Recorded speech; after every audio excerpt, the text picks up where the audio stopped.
if you are unfamiliar with the Fox Hollow Farms, if you see the tail, that's Sachi. If you don't know Sachi, you watch this later. This is Sachi.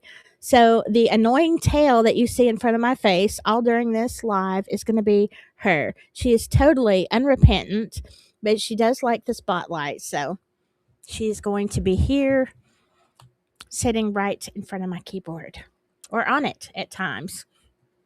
Okay. So this is what is, we're going to do a short synopsis. Say Dave. Wait, did I miss Dave? If I've missed somebody, I am sorry.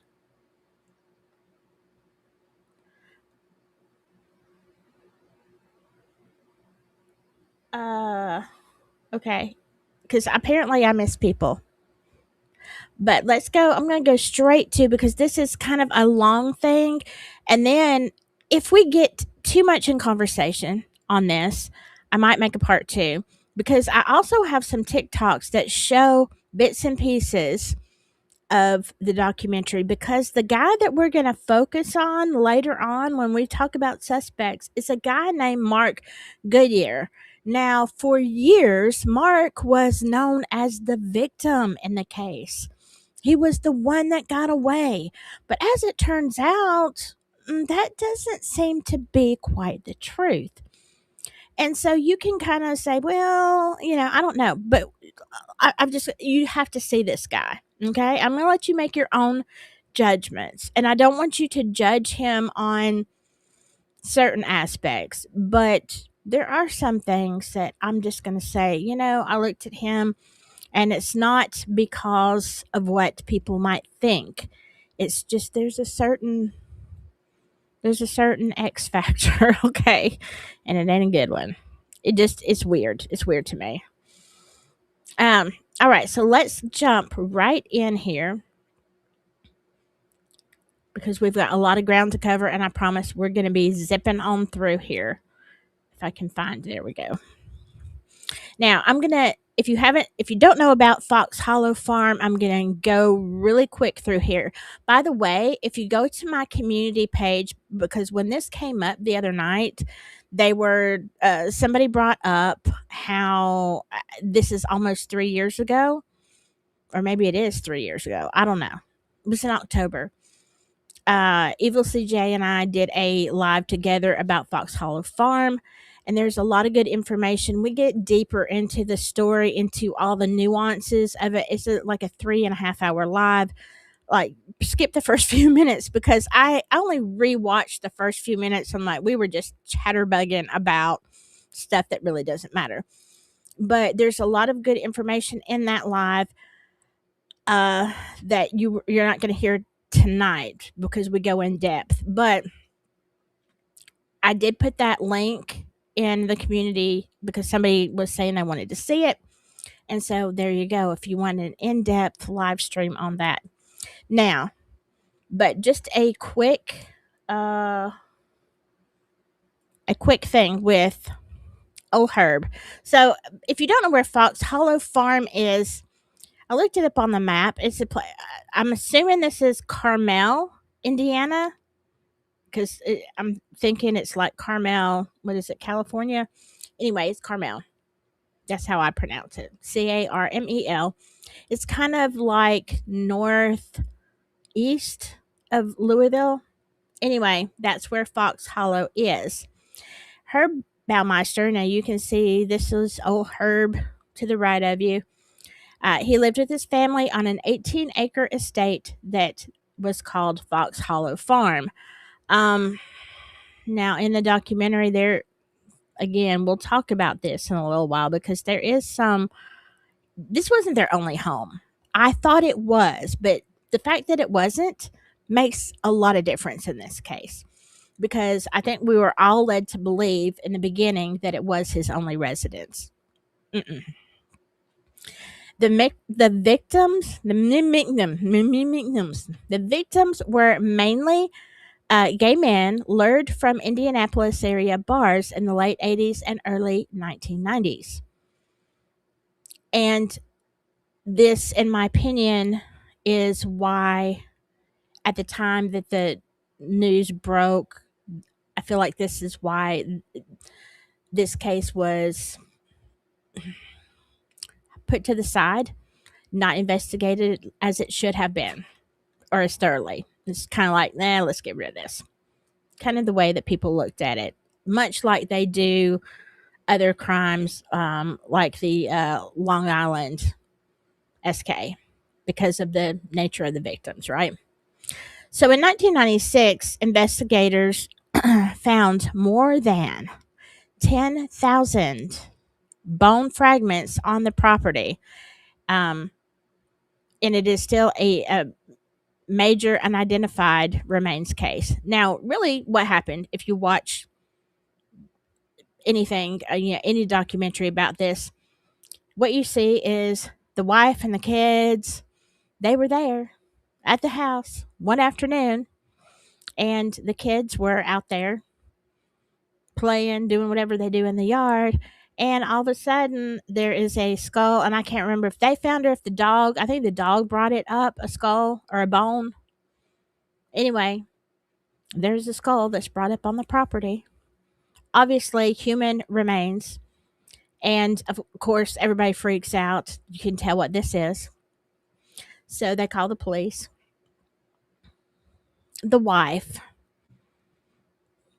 I'm just going to say this. She looks like a lovely person. She really does. I don't, I, as we get into this story, I'm just going to say this couldn't be me. This couldn't be me. But she looks lovely. And, as any concerned wife would do, she's shocked and horrified. There is a human bones found on the property. She calls the authorities, and they start looking around. Well, they don't just find the rest of that. They find literally bones everywhere. They start digging around, and here's there's a bone everywhere, bone. Yeah, there's bones everywhere. Now, in the middle of all this, Herb has taken off. He's not sticking around for, the Valley of the Bones. So he ends up driving to Canada. Now, in the meantime, the family, the wife and the kids, they leave Fox Hollow and they go back to their other house in Indianapolis, which I was not aware they had. Herb is a businessman. He is actually, you can look up some videos of just Herb Baumeister. He was on a news report, something about squirrels. I remember that. And he looks like, a normal person. He ran several businesses. He was successful. Nobody seemed to, after the fact. Here's the thing. When somebody is after the fact of a situation, I kind of have to wonder, are people telling the truth? Because I would like to know what people think of somebody before. But there's no reason to ask before, because I feel like a crime colors people's thoughts about another person. It's like, did you really think this guy was weird before? Or did you just think he was a little quirky? Were because sometimes I think people really were saying, oh, Herb, he's just quirky. He's a great guy. He just, yeah, he's a little weird, but who isn't quirky? But then after you find out, oh yeah, I knew there was something wrong with him. He was a nut job, and I could see it in his eyes. I could see it. Because people say these kind of things after, but did they really feel it? Some people did, and it's always a mixed bag for me. Did you really think that? I don't know. But most people seem to think Herb and his family was normal. They were the all-American family. Very far from the truth as far as normalcy, when you look at the details. But anyway, Herb, apparently his businesses weren't doing as well towards the end, but Herb had a secret. Herb was gay. Now, if you watch the interview with his wife, you will see that like they did have children. I think they had two children, and you will hear her say like they only had intimate relationships in that 20-year period or whatever that they were married like twice. And I'm like, ma'am, you didn't think this was abnormal? I mean, apparently they were very un uh they were very young and they were inexperienced. So like, did you think, but like, surely did you talk to your girlfriends like, was this okay? Was it that bad that you were okay with this, or you just didn't know, or you didn't care? I don't know. Like, I have questions, and I think everybody had questions, but nobody asked those questions because nobody knew. She was the perfect wife. She played the role. And we're going to talk about a lot of stuff when we get past the story of what happened. So, when you find out some of the stuff that happened in the 20 plus years that they were married, it's like, nah, this is weird. Yeah, this is weird. Didn't she know that was weird? Or, anyway, again, I'm looking at this interview, watching her, thinking, how is she so okay with this? I don't know. I don't know. It's weird. But so while the bones are being found, Herb, clearly realizes the jig is up. He gets in the car. There was a lot of stuff Herb did. He had mannequins. He had a mannequin thing.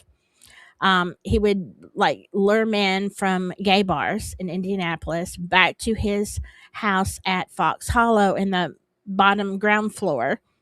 Now, this was a huge, huge house. We're not talking about a little house. We're talking about a huge spread, bunches of rooms, floors, all this kind of stuff. Had an in-ground pool, but an indoor in-ground pool. And in the bottom, he had all these mannequins around the pool. And they were posed. He called them his friends. And they were like having a party. They were all posed in party. So anyway, it gets extremely weird. And I'm not going to go into all of the details. But he realized the jig is up. His wife was aware that he was filming, which again I think is weird. But he takes his videotapes. He gets in the car. He heads to Canada, where he does unalive himself. So this was in 1996. But now, this was a case that it was horrifying. Back in the 90s when this case broke, you had, this is just a few years after Dahmer. Everybody's, reeling from that. It's horrifying. And then you got Baumeister, and it's kind of like, you know what? He's gone. He's over. Let's not talk about this. And it kind of died down. And we haven't heard that much other than an occasional documentary here and there. We don't really hear that much about Fox Hollow. It's like you can ask somebody, hey, heard about Dahmer? We've all heard about Dahmer. But Baumeister, they're like, huh? Yeah, Fox Hollow? Huh? No, not so much. This is why. But in 2022, it was, as you see, revisited by coroner Jeff Jellison. Okay, I'm going to go back for just a second so I can catch up on what y'all are saying. I just don't want to miss anything. Actually, okay, Smokey, you're going to be a lurky Lou. Okay, all right. I just don't want to miss in case because, hey, Buckeye, good to see ya. Dewey, good to see ya. Joey Lowell, good to see you. All right.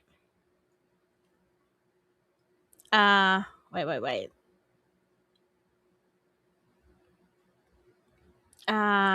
Let's see here.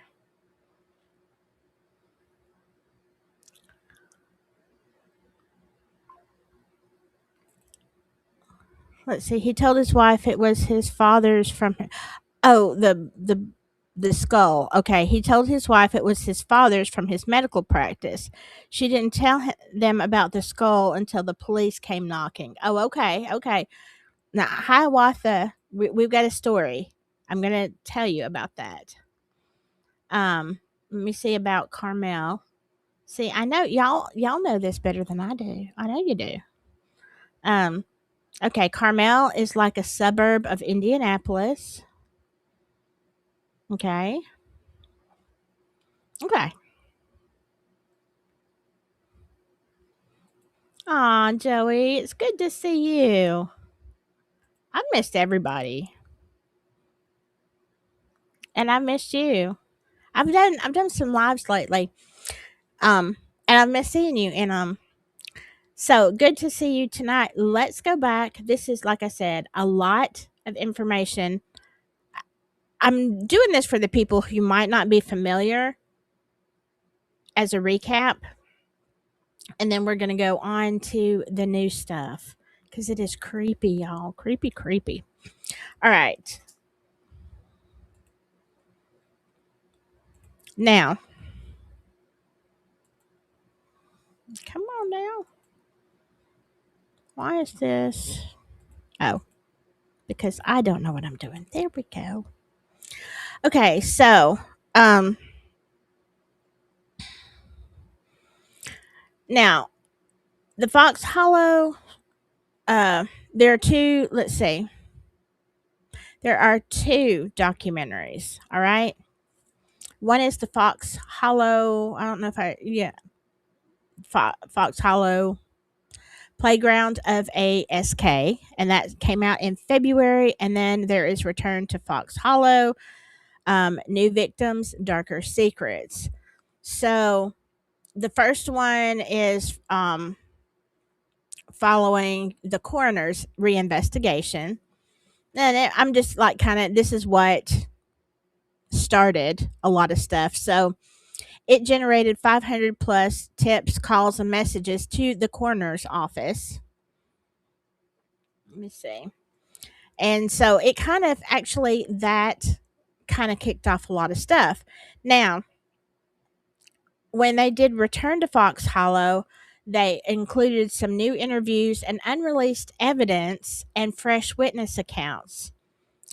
And this is where people started asking, did Baumeister act alone or did he have an accomplice? And I feel like this is something that we didn't even think to ask in the uh, originally, because they just said, and these were back, madam. Um, this was back in the days where we still kind of had a little bit of faith in law enforcement, I guess. And we kind of thought, well, the police said, they said it was Herb. They've got all this evidence, and it's over. We didn't have enough knowledge. Now, probably people that were close to this case probably did know, but we didn't. The general public didn't. So now, when the coroner's starting to come around with some new things, and they're showing this new evidence, and people are talking, and that's what they do best. So now people are asking questions, and they're bringing new evidence, and so here we're going. And the coroner himself started asking this: how did one individual unalive this many people by himself? Now, because we don't even know the number. We really don't. I mean, there's so many bone fragments. This is 18 acres, remember? And we don't even know. And let me go back and say this: many people believe that Baumeister was the I-70 SK because it was the same MO. They just found the bodies along I-70. So they think that perhaps, or they're trying to blame it on him, but it makes more sense to me that if there was more than one person involved, it would be easier to dump the bodies, right?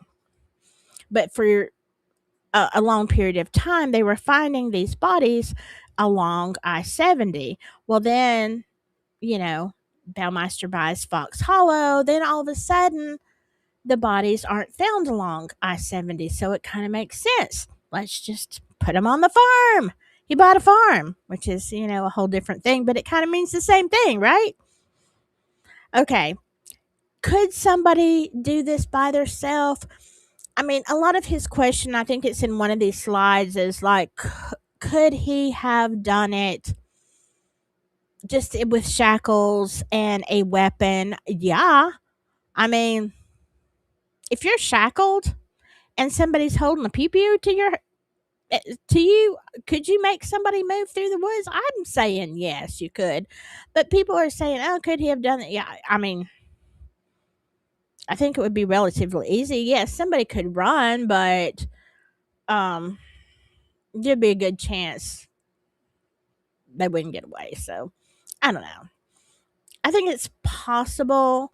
Is it depending on the methods and what they found but then there are some things that were found that weren't released as evidence, and then you're like, oh well, wait a second, this is a little fishy.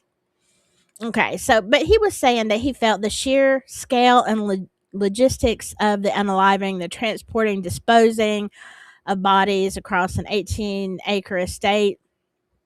I would say logistically, yes, that would be very difficult. However, adrenaline,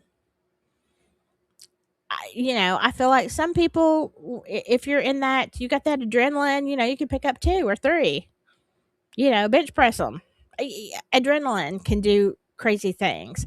So that doesn't make me say 100% no. Uh, it just makes it more iffy.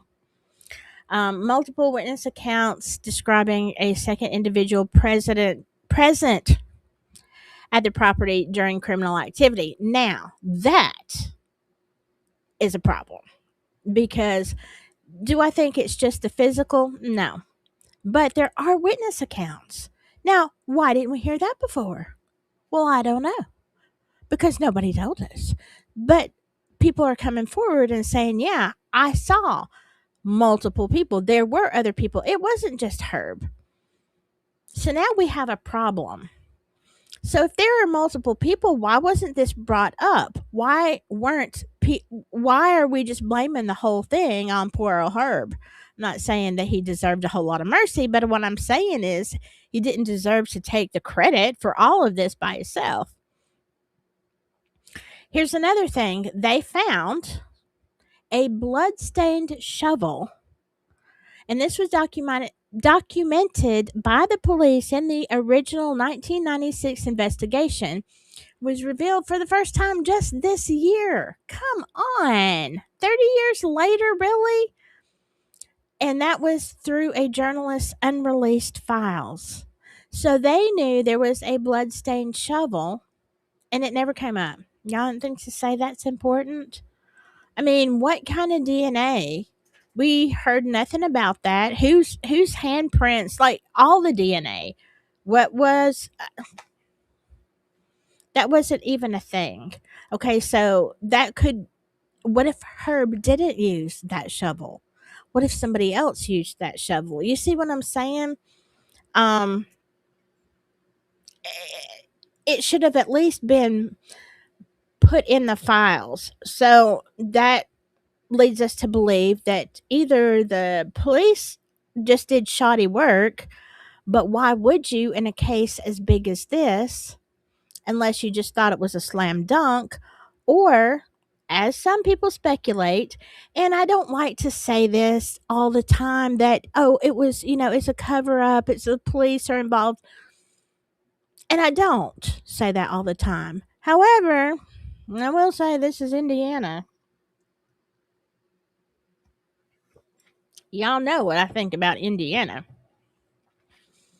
So, the home of the corrupt police forces. So, I mean, I know they're everywhere, but I'm just saying, Indiana seems to lead the pack um, on that. So, I'm just saying, it's very suspicious to me. Now, this one thing here, let's see if I can get this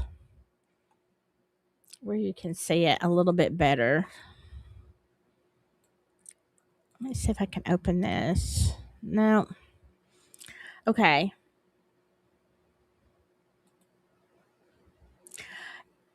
But this is something I had also never heard, that Baumeister made a final call to his attorney before he unalived himself, and he reportedly described a specific individual as dangerous.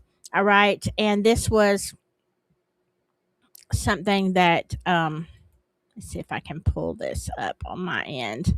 I can't without messing up my whole screen. But anyway, they feel like that he was meaning, and maybe he did say Mark Goodyear.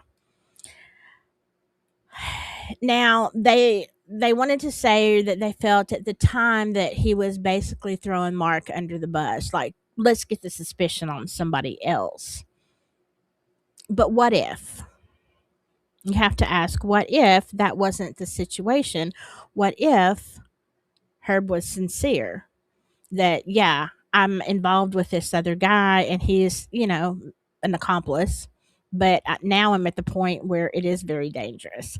And that is entirely possible, especially when you take a look at Mark Goodyear, and we'll be doing that later on. So, and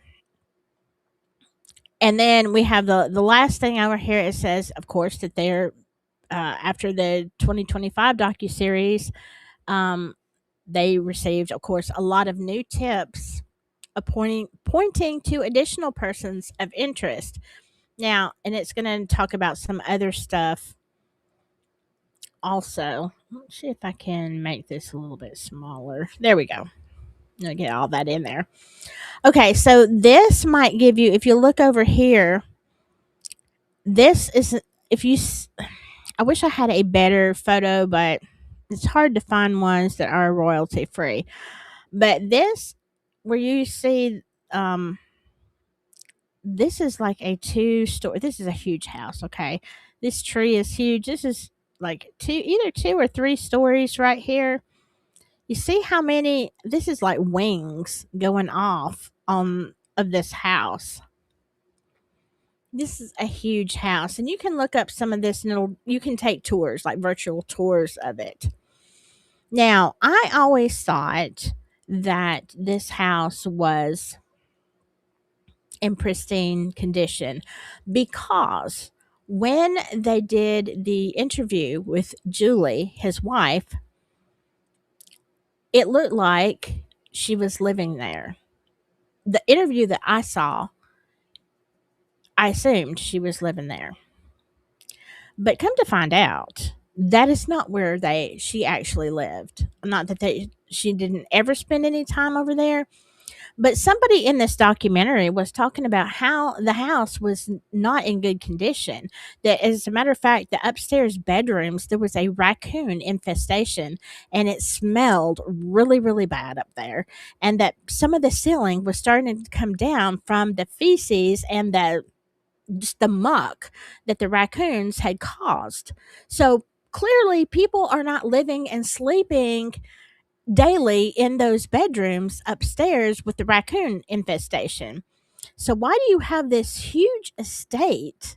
You got another house in Indianapolis. You've got this huge, beautiful, it's Tudor style, absolutely gorgeous house. Why are you not sinking all your money into this gorgeous estate?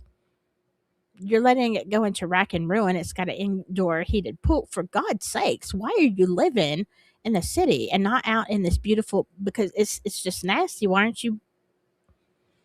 This is kind of like his playground. And I was completely misled, as I think everyone else was, that the whole family was living there full time. I guess they spent some time there. But according to the documentary, they were not. So, I mean, maybe it was where, I don't know if they went weekends. I don't know what they did. But obviously, other people who were there said there were a lot of problems that were not sanitary to live in full time. Okay, so the sheer physical labor required to, again, unalive, transport, burn, and bury at least 25 victims strongly points to multiple individuals. Like I said, maybe. Director Alex Jablonski noted the woods were thick with underbrush. Moving 200-pound bodies 300 to 500 feet by a wheelbarrow done is highly improbable. Here's what I think. I think I understand that it's not easy. I also think that Dr. Jablonski is not a country boy, because I moved wood during this past winter, filled up our wheelbarrow with big chunks. Like, it's cold. You pile it up high, and we have a wagon, not a wheelbarrow, and you pile it as high as you can. It was it 200 pounds plus? Absolutely, absolutely. Um, it was a slow dragging, but I was dragging it myself. I didn't have no help. Dragging it, loading it, pulling it into the house, and unloading it. Yeah, I don't understand. Now, 200-pound body ain't that much. I don't know what, doctor. I don't know what you doing, but you don't live in no country. I'm just telling you, we can all push 200 pounds in a wheelbarrow. I don't know what to tell you if you can't do that. We country folk out here, and I imagine that if you're living on that much property, you should be able to push a wheelbarrow. So that doesn't hold water with me. However, this next one, look, handcuffs were found in the woods. Ugh, with a human arm still inside. Now, I never heard that before in my life. Investigators question how Baumeister could walk handcuffed victims deep into the woods, pew them without assistance. Again, I don't know. Who's going to be fighting you when they're handcuffed and you've got a pew? But the whole human arm still inside makes me wonder. Now, that would kind of seem like you might have had assistance there, because how did that happen? That seems like there is a situation going on there. I don't know. I'd like to see the other end of that. What happened? That's questionable. Just saying. Okay, so, and maybe I haven't read y'all's comments yet, and maybe I'm wrong. Maybe y'all will tell me I'm wrong, but I just think somebody's got me handcuffed and they got a pew. I'm probably going to be compliant.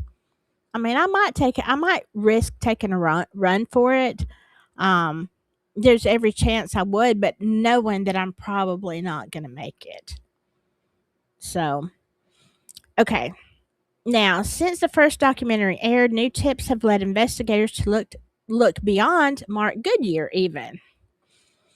And the coroner says that there's been information that has identified some other people that are, I think, would be persons of interest. So we're not really sure who he's talking about here, but obviously there have been some other, not just, there was a guy. They know who these people are, and so all he can say is they're people of interest, persons of interest. Now,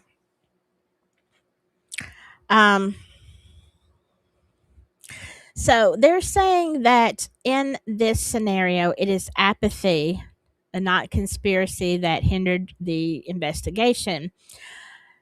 Of course, the most damning evidence they're thinking now is the shovel that was ignored, never disclosed to the public or pursued as a lead.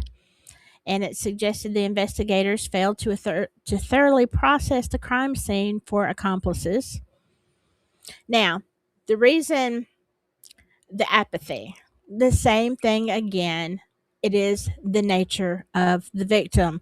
And in my opinion, for what it's worth, um, the the nature of the victim should never be considered, okay? It is the crime that is committed, not the nature of the victim.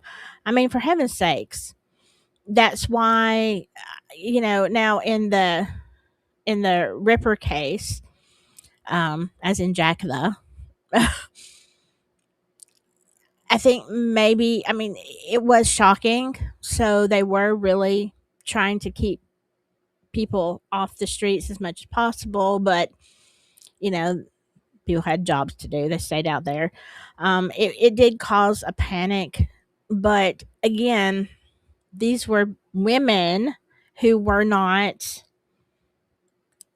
in good positions in society. If you look at a lot of the cases throughout history, you'll see the same thing repeated over and over. There's a lot of victim blaming, especially when it comes to the ones who walk the streets at night, as in the Long Island SK, they were escorts. People do not seem to want to put in the effort if they feel the victim is not worthy. But that shouldn't matter, okay? That is not, and people's argument is, well, you shouldn't put yourself in that situation. I understand what you're saying, but you have an unaliver out here. And what happens, you know, you can't just say it's always going to be somebody, and it doesn't matter. You've got somebody committing a crime, period. It doesn't matter who the victim is. And you can't always be assured, if that's what you think, which I don't agree with, you can't always be sure that that person, even if you say, oh, well, this person didn't matter, you can't always be sure that they're going to stay in that vein. What if they just decide, oh, well, I'm used to it now, I'm just going to just do anybody that makes me mad? But because of the times, and I would still say I think it would happen today as well, but because of the LGBTQ plus community, um, you know, they were apathetic. They're like, well, it's a bunch of gay guys going missing and or coming up on the side of I-70.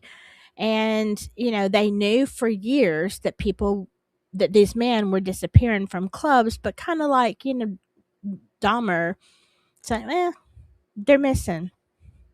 So they shouldn't be out there. They're living a dangerous lifestyle. Yeah. But nobody is asking to be unalived. And so they feel like that is the police historically don't put in an effort because of the victimology. But what happens if we're allowed to victim blame? What happens when that's not the reason? What happens if the police don't really work your case because they don't like your political beliefs? And if you don't think that's coming, you watch the news. If you don't think it's coming down the pike, this split and this divide, what happens when the police don't help you because they don't like your beliefs about one thing or another? Then that same victimology, that same bias that might not like a person of the evening or somebody who is gay or lesbian or whatever, they're coming after you for something else. Maybe because they don't like Christians. Maybe because they don't like this or that. They'll come for you too. Just give them some time. You have to stop it and say, look, this is a crime. It doesn't matter who the victim is, what they did, what they didn't do. Unaliving is unaliving across the board. So, but just like that, they were people in that community warned each other, hey, they tried to say, hey, be careful, blah, blah, blah. People are missing. But mainstream media, really not so much. The police didn't really help. They didn't really warn people. They mostly ignored the sketches, as they have, like I said, for the people, many of the women, for many of the SK cases. Same thing. Um, so, as the coroner said, it is my opinion that the attitude of those involved in the investigation in the 90s was, quote, "This is 8 gay men from Indianapolis. What do we care?" And I think he's entirely correct. Nobody cared. Okay, so after Baumeister's self unaliving, the police declared him the sole suspect and they closed the case. Now, here is where it gets horrible. The remaining 10,000 bone fragments were boxed and left on a shelf. The officials in 1996 even decided that families would have to pay for DNA testing themselves to identify their loved ones, a decision Jellison called unprecedented and unconscionable. Unconscionable. I'll say that word right. So basically, if you had a son who was gay that was missing, and you thought there was any kind of chance that he might have come across old Herb, and you know they've got 10,000 fragments, bones, whatever, and the police are like, well, you can test the bones yourself. You have to pay for it. We're not going to do it.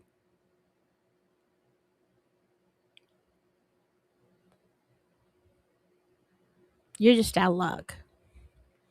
They're not going to do it.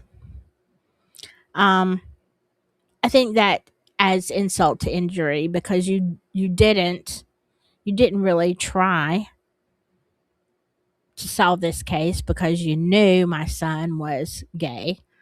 And now, there's a good chance he was taken by Baumeister, and you're going to make me pay for it. Yeah. I'm going to take a break and see what y'all are saying because I know I'm way, way behind. Hold on just a second. But I can't wait for y'all to see. I can't wait for y'all to see Mark Goodyear. If y'all, oh my goodness, what happened? I am here. Can y'all hear me?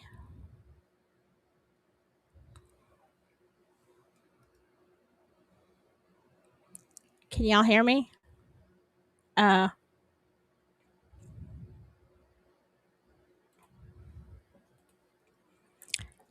okay. If y'all can't hear me, I have no idea what happened to my camera. Not one clue. Uh, that's weird. Let me go all the way back to the bottom of your comments now to see if y'all are talking. Then I'm gonna have to go back up. Okay, you can hear me. Okay, are you enjoying this so far? Uh,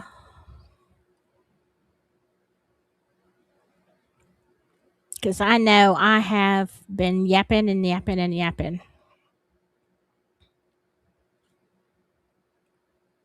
All right. Okay, I don't know what's going on with my camera, but I'm gonna try. Maybe it overheated. I have no idea.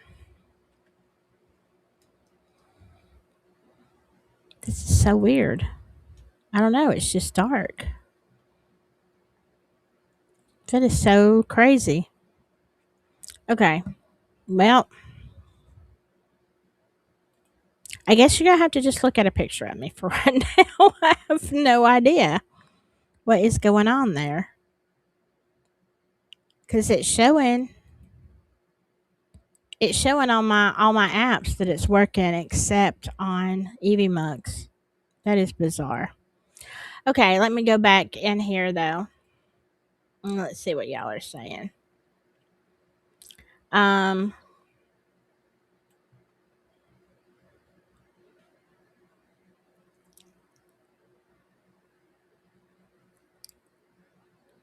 Okay.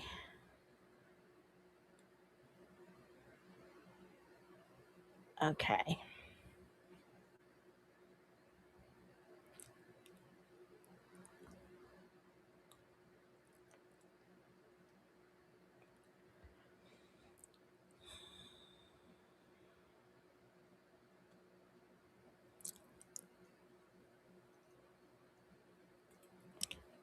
Yes, we love our lurkers. I am going through. I'm still trying to figure out why my camera isn't working. Okay, you said you always thought that he analyzed more than they say he did. Well, I think if you put in the I think if you really do count the I-70, yeah, there's no telling how many. And they even don't know how many dump sites there are on his land. And there and was there in fact another or more? Yeah, we don't know. We really don't know. Um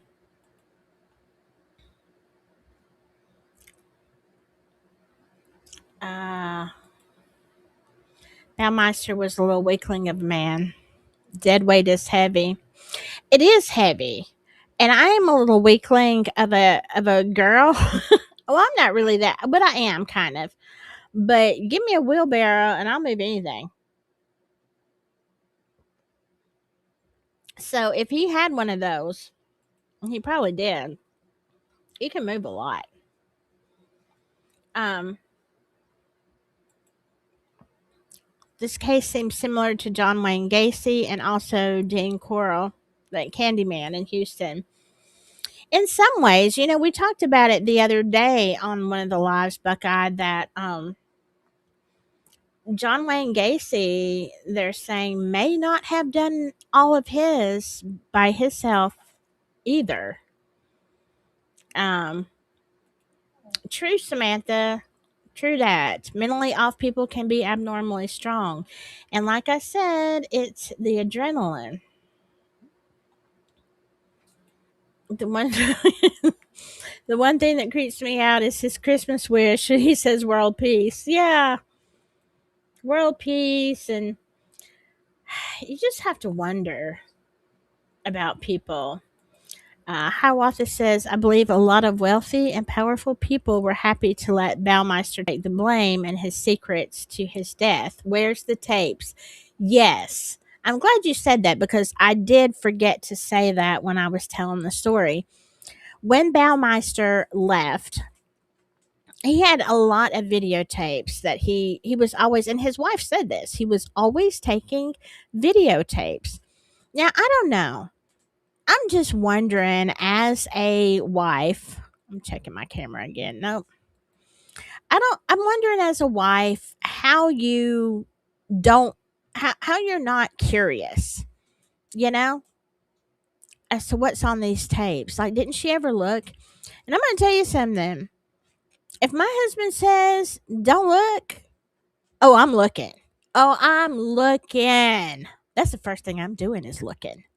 You tell me don't, and I'm automatically thinking there's something wrong with you. There's something on here that I don't need to see. That's the first clue. Or don't look in this room. Don't unlock this door. That's what I'm doing. You better know it. As soon as you walk out the house, that's the first thing I'm doing.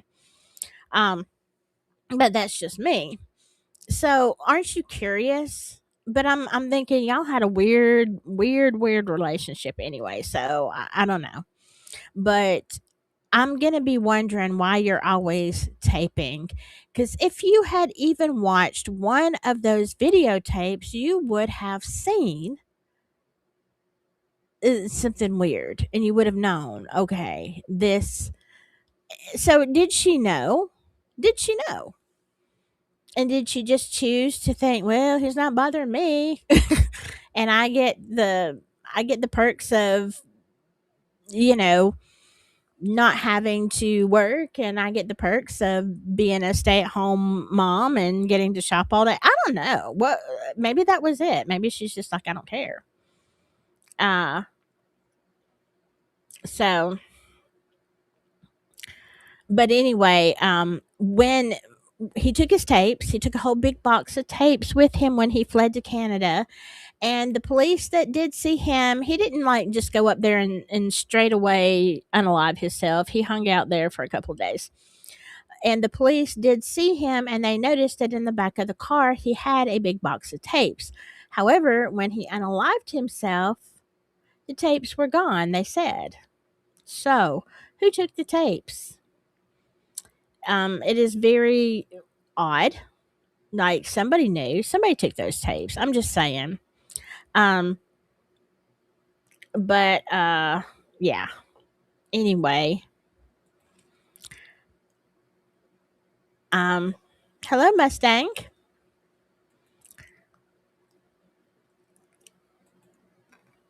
Yeah, there are a lot of people who have done it alone. Dahmer did it alone, as far as we know. Um, let's see. Ninja Warrior, hey, how are you? Good to see ya. Hope you're doing well, feeling well. Um, hey, Carol, good to see ya. If I didn't say hi to you, I know I highlighted something, but let's see. Hiawatha says Goodyear wouldn't talk to anyone until that other guy died. Atwater or something was his name. Yeah, see, I missed that. I don't know who that was, but he was scared of somebody. Um, John Wayne Gacy. Okay, so his body count was 34. Okay. Uh, I'm not sure what. I don't even know if they know what Baumeister's, if he did it um, alone, what his body count is. Um, let's see. Oh, wow. Dewey. Dewey says, I lived 10 miles from Gacy. Wow. Wow. Dang.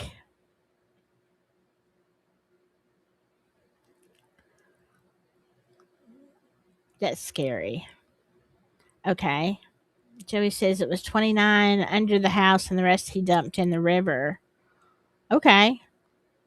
Well, 29 under the house, you're kind of running out of room. You need a farm like Fox Hollow. See, Herb had it going on. He could have like really done this indefinitely. Um. Okay. Um. I can't say this out loud, but I am going to throw it up there because there is a testimony of somebody that talks about almost passing away in the pool.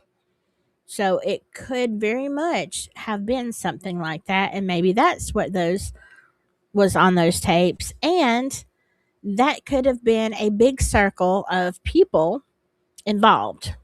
You know what I'm saying? Um, I'm going to try really hard to, let me see if I can get my camera back on for,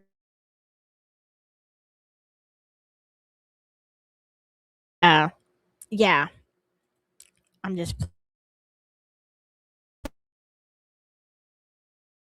back. I have no idea why has decided to puke on me.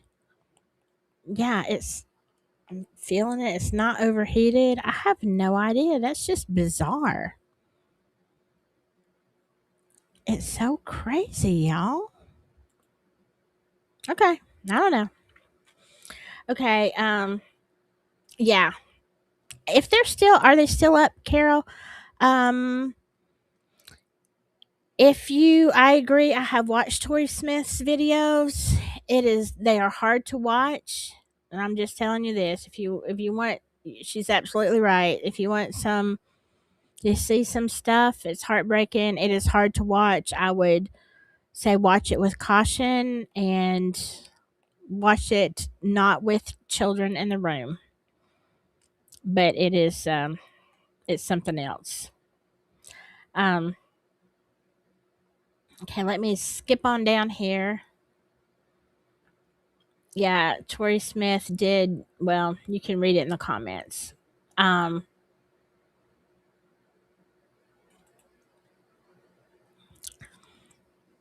yeah, the Ladybird Lake situation.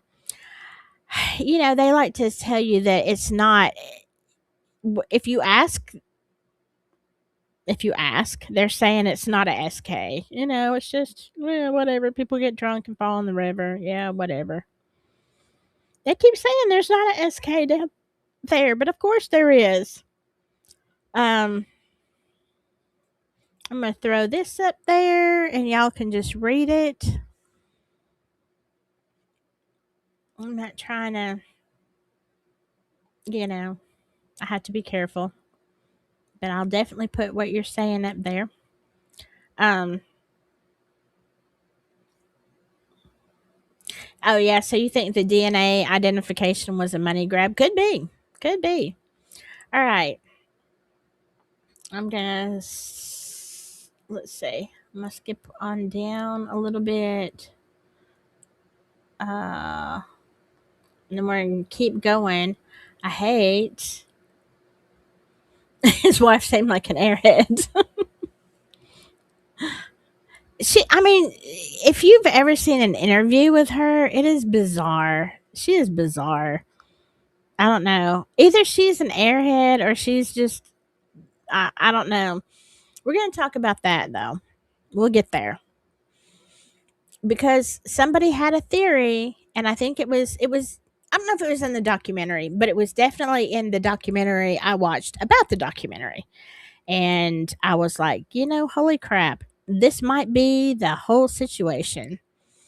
Um, that might be the answer right there. Um, uh, some speculate or suspect that Herb didn't take the dirt nap. He just skipped over the border. I mean, we don't know. We really don't know. I mean, it's not like we've got a body to look at. Yes. And also this, Joey, everybody says smiley face doesn't exist either. And I did several videos on smiley face after Riley Strain, because whether or not Riley Strain was part of that, um, and I think it's highly likely that he ran into some of the same, because it's the same MO. Um, it could have been anybody down on the river. Um, and it's exactly the same MO. uh, Whether it was smiley face or not. The problem is no, everybody is in denial. In denial that smiley face even exists, and it is. I mean, how many times can the same set of circumstances happen before you know? You can't say it can't be coincidence. All right, but we're gonna go on. We are gonna go on. Okay, so let's go back to our media now,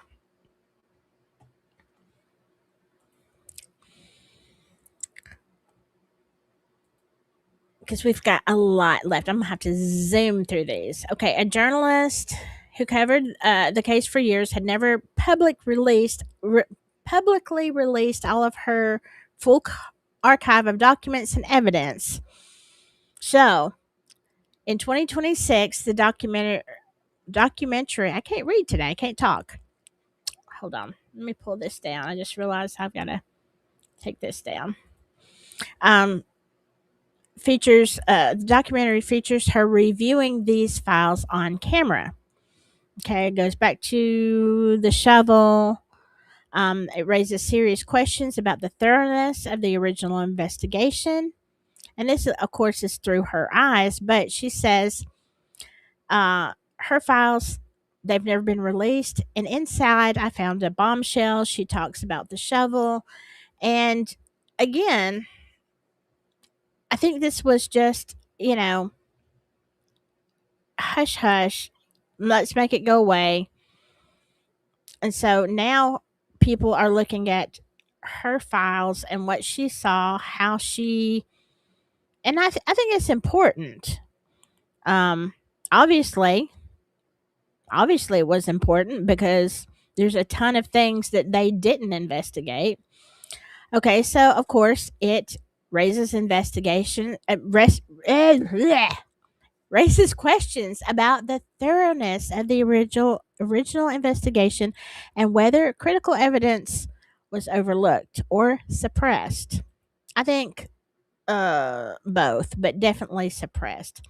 So let's talk about Mark Goodyear, and I'm hoping we don't go too long because I want to show you some video of him. For nearly 30 years, he was publicly known as the only surviving victim of old Herb. His original account is he met a man named Brian at a gay bar, and he was taken to a home with a pool. And I've heard this. I've heard this testimony of his over and over, and he narrowly escaped being around the neck. And I think this is the one where he said he nearly died. And he is credited with helping identify Baumeister by spotting him downtown, um, according to his license plate number. And that is the tip that broke the case open. So, if you listen to this in a lot of docuseries through the years, yeah, he says he knew him as Brian. This guy he picked up in a bar or picked him up and he took him to a pool and there was some asphyxiation, and this is where he talks about the mannequins and all this kind of stuff. So, oh, that I misspelled that. Okay, just look, ignore the misspelling here. All right. What the documentaries revealed was history had been shifting and contradicting itself for decades. He admitted this is explosive, y'all. He admitted that the attack story was fabricated. So that whole thing was just made up. The violent encounter he described to police never actually happened. So really, for 30 years, we're just over here believing this story. And it's all just a load of crap. So, what the truth was is rather than just meeting Baumeister once, he had voluntarily associated with Baumeister, however you say that, dozens of times over a 2-year period. As a matter of fact, in one thing, he was kind of like his boyfriend for 2 years. They were in a relationship for 2 years. And he says, quote, "This is weird." Quote, not that, no, oh, let me quote again. He didn't say this is weird. Now we're quoting. "I was never attacked. I am not a murderer. Exactly what am I? Tell me what I am. Not an accomplice, not a victim, never attacked. What am I?" See, he's talking in riddles, and you will see that in some of the videos. It's like he deflects when they ask him straight up questions. He deflects. And what is this? What is this crock of crap? This whole quote: "I was never attacked. I'm not a murderer. Exactly what am I? Tell me what I am. I'm not an accomplice. Not a victim. Never. What? What am I? A BSer. That's what you are. This is word salad over here. This is a deflection. This is a bunch of crap that you are just using to fill space. I don't know what you're trying to say, Mark, and I think you are just deflecting. You don't know what you're trying to say. What you're trying to do is just fill space to make words and answer a question that you really don't want to answer. Okay, so this is the contradictions. Okay, so over here on the left, what Goodyear originally claimed: that he was violently attacked and barely escaped. And what has since emerged is he admitted that the attack was fabricated. Okay. He originally claimed that he met Baumeister once or a few times. Now he says that he associated with him over 2 years.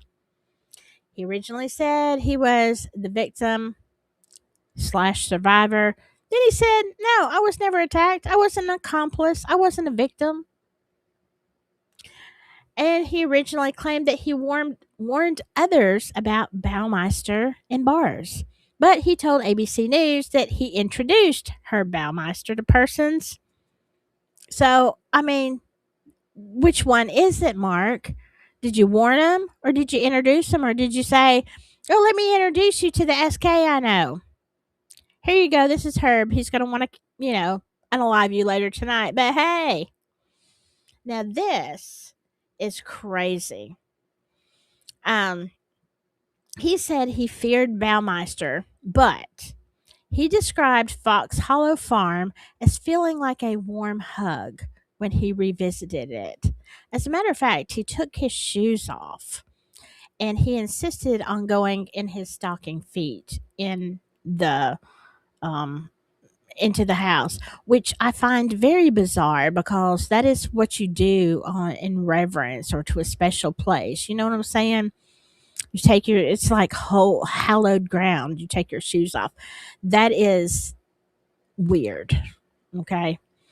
Now, he claimed that he cooperated fully with police, but when he was confronted with witness testimony implicating him in a murder, he asked for more details rather than issuing a flat denial. And you'll see this. Uh, Hopefully, that's in part of the little clips I have where it's like, what? No, it's ridiculous. So all this lends to Jellison saying, I think Mark Goodyear knows a lot. Yeah, he sure does. He sure does. And it's bizarre and weird. And his weirdness has nothing to do with his um, sexuality. It is just, to me, he's scary. He's just scary human. Okay. So then we have the testimony of Leroy. Now, Leroy is a witness who is identified. Of course, they don't have a last name, only Leroy. He gave a statement to the police implicating Goodyear in at least one unaliving that allegedly took place in the backyard of Fox Hollow. And Leroy describes Goodyear as present during this situation. And so when they confronted Goodyear with this allegation on camera, Goodyear did not just, say, oh no, that's a lie. He didn't flat out say that. Instead, he asked investigators for more specific details before responding. And I believe he answered a question with a question. Oh, what year was this? Or something like that. I'm looking at this interview and I'm thinking, you're not answering the question. You're just deflecting this whole thing. I'm like, what the heck? What the heck are you doing, Goodyear? Like, you're just, it was insanity. But it's kind of what you expect out of somebody like that. Okay, investigators noted this reaction as highly significant. As an innocent person would, their first instinct would be to, try to clear that up, clarify, whatever. Okay, now, let me say, Goodyear has not been charged with any crime. And this is all alleged, okay? We're not accusing him. We're just people saying this is weird. It don't look good. That's what we're saying. So, the coroner's assessment is that Mark is an individual that knows a lot about this case. He talks about how he saw bodies burning in a pit behind Baumeister's house. Was he a suspect? I don't know. That's not my job to determine. But he did say that Goodyear has a weird attachment to the house, almost like it's holy to him. Now, I'm just going to say this. You're not going to have this kind of weird attachment, love, whatever, take your shoes off reverence to a place that is not, that you don't dearly love, and reverence. And if you are terrified, if you were traumatized by such a place, you wouldn't reverence it. You'd want to burn that to the ground, and that is not the way he acts. So it's just very sus. It's very sus. The whole thing is reeking. The sus cakes on this one are hot, hot, hot, hot. Okay. So now we have a new survivor who has also come forth. So in 2025, when the docuseries aired, a man who attended school in Missouri in the 1990s contacted the coroner, and he described meeting a man at a bar and going back to a hotel together and being violently attacked, and he escaped only by chance. Um, and he had never connected this incident to Baumeister until he saw this documentary in 25, and then he recognized Baumeister's face as his attacker. Now, I'm sure he was vetted pretty good. I don't know if he took a poly or what. Because and the reason I say that is because, a lot of people watch a docu-series or, whatever, and they're like, "Oh, I'm a survivor." So I'm pretty sure they had some way of vetting him. But this tip was forwarded to the Hamilton County Sheriff's Office, and they believed him. So they vetted that.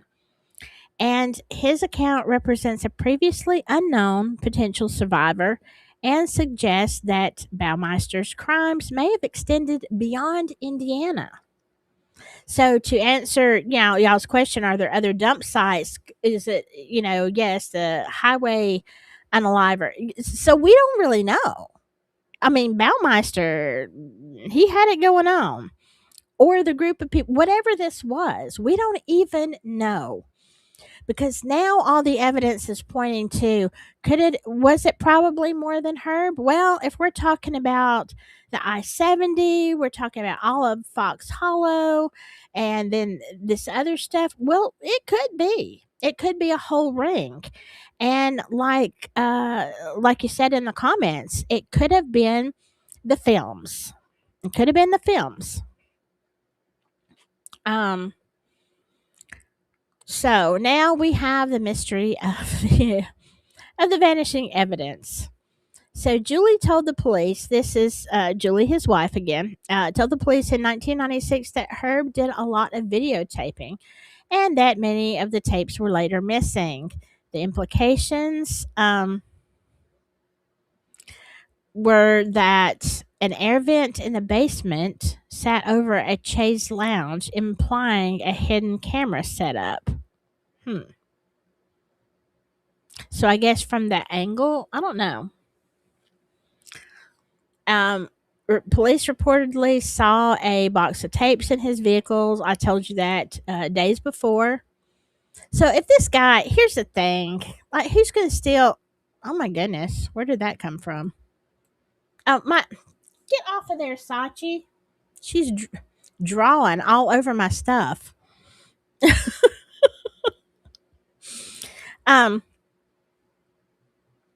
So if the no, Sachi, no. Move. No. No. Oh no. Oh no, what did you do? Are we still live? Okay, it looks like we're still live. What on God's earth did you do? Well, one of my screens went dark.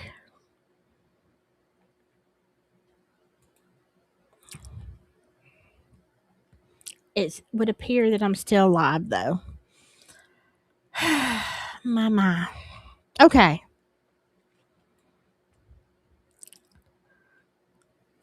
You're gonna have to, I don't know what. You're gonna be put in a corner. Sachi, you're in trouble now. I don't know what has gotten into you. I mean, I'm not that long. Okay, so I don't know where I was.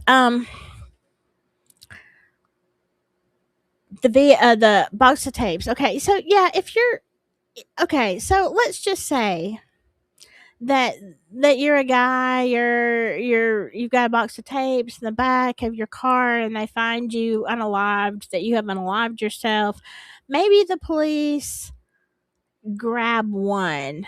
Okay, they're investigating. Maybe the investigators do grab one tape and see what the heck's on here because they want to know, right? They want to know what's on here. Does it have anything to do with why he unalived himself? Well, it probably does, right? So here we are. And if it has some of dastardly deeds, okay, or if it has some um, whatever, I don't know what it has. If it does have the films on it, or if it just has some things that might be illegal of a schmexual nature, maybe they wanted to watch, but you wouldn't take the whole thing. Like, you would just say, look, this guy, he was messed up. He's got some messed up stuff. Now, if they were illegal films, you would think, well, this guy, he would have had charges, but you wouldn't have destroyed them. Like, why did the tapes go missing unless there was those kind of films and it did, I don't know if it had it, who maybe they were used for blackmail. Was it something like that? They're like, oh, I bet these people don't want their pictures, they don't want these distributed. I don't know. So why did they come up missing? Okay, the coroner said that the chance of finding the tapes today are slim, although they remain important. Could somebody have one? I wouldn't doubt it. I would wonder if they are on the dark web. Sachi, no, don't even think you're going over there. I don't know what you think you're doing. No, you have almost destroyed my broadcast. You've already taken out one of my screens. Um. Okay, so yeah, but if the tapes do exist, they could show who was present. So for that reason, they might still. I mean, I know it's been 30 years, but they could still be being held hostage. Um, Mark Goodyear later said he was shown some tapes in 1994, but the details vary. He said the minute you got a flash of what was going on, it made you scream. That is very unnerving. Very, very unnerving. Okay. Let me see if I can get. Okay. Now we're going to the DNA technology. Okay, so I'm going to get through this one really quick. We just have a couple more to go. 10,000 bone fragments. Only 8 victims. This is the scale. We're on the first column, the scale of the forensic challenge. Only 8 victims had been identified in 1996 by using dental records and early DNA technology. Now, modern forensic toolkit, the standard STR analysis.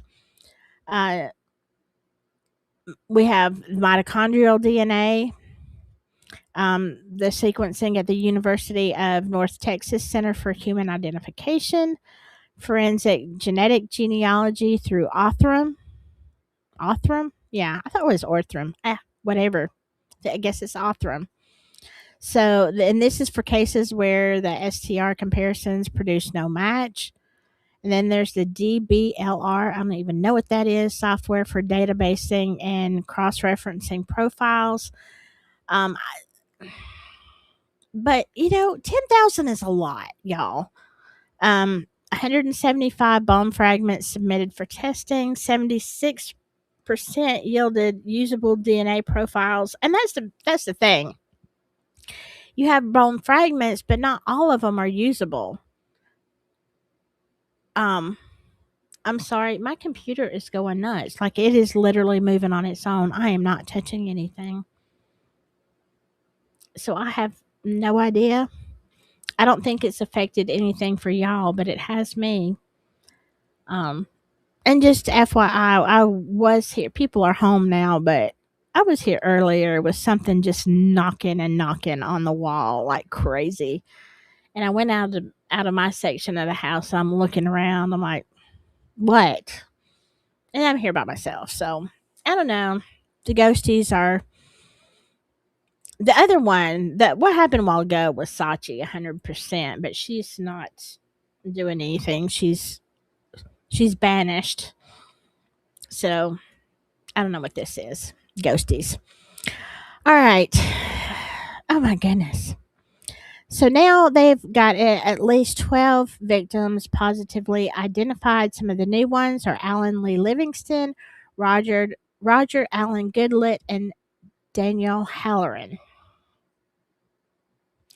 So we keep going. Now there is a memorial in Westfield created with "He Knows Your Name," and that is providing a final resting place for remains that cannot be returned. Isn't that terrible? My God. And some things are literally just pieces. I don't know why they can't be returned. I don't know if there's not anybody to claim them. I don't know what their reasons are, okay? I mean, after 30 years, who knows? But here are some victims that deserve to be named. Okay. So here you see, I want to, just put some people up here. And I'm going to take this time right now that we've got John Bayer's name up. And I'm not sure now which, I did not put the name on here, which of the young men this one is. Um, I'm going to go back to what, I'll tell you what Hiawatha told me yesterday. Let me catch up with what y'all are saying.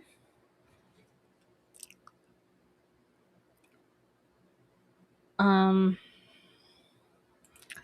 Let me go back to Joey. Mark Goodyear, I believe, is part of this crime and was scared he may become a victim. So he scared he may become a victim, and he told Baumeister to look like the hero. Possibly, although I don't know.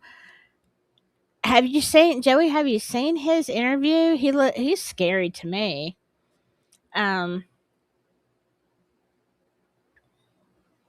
Uh.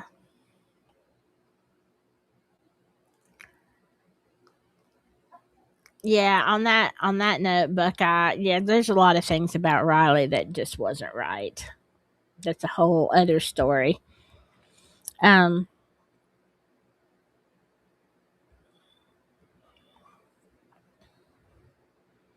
I'm gonna just go ahead and highlight this. All I can say about that, I can't be 100% sure, but he does fit the MO, no doubt. Um, yeah, you're right, Samantha. All of this missing police car, the cop, yeah. Oh my gosh, all the things they pulled out of the Cumberland at that time. Wasn't that crazy? Very crazy. Okay.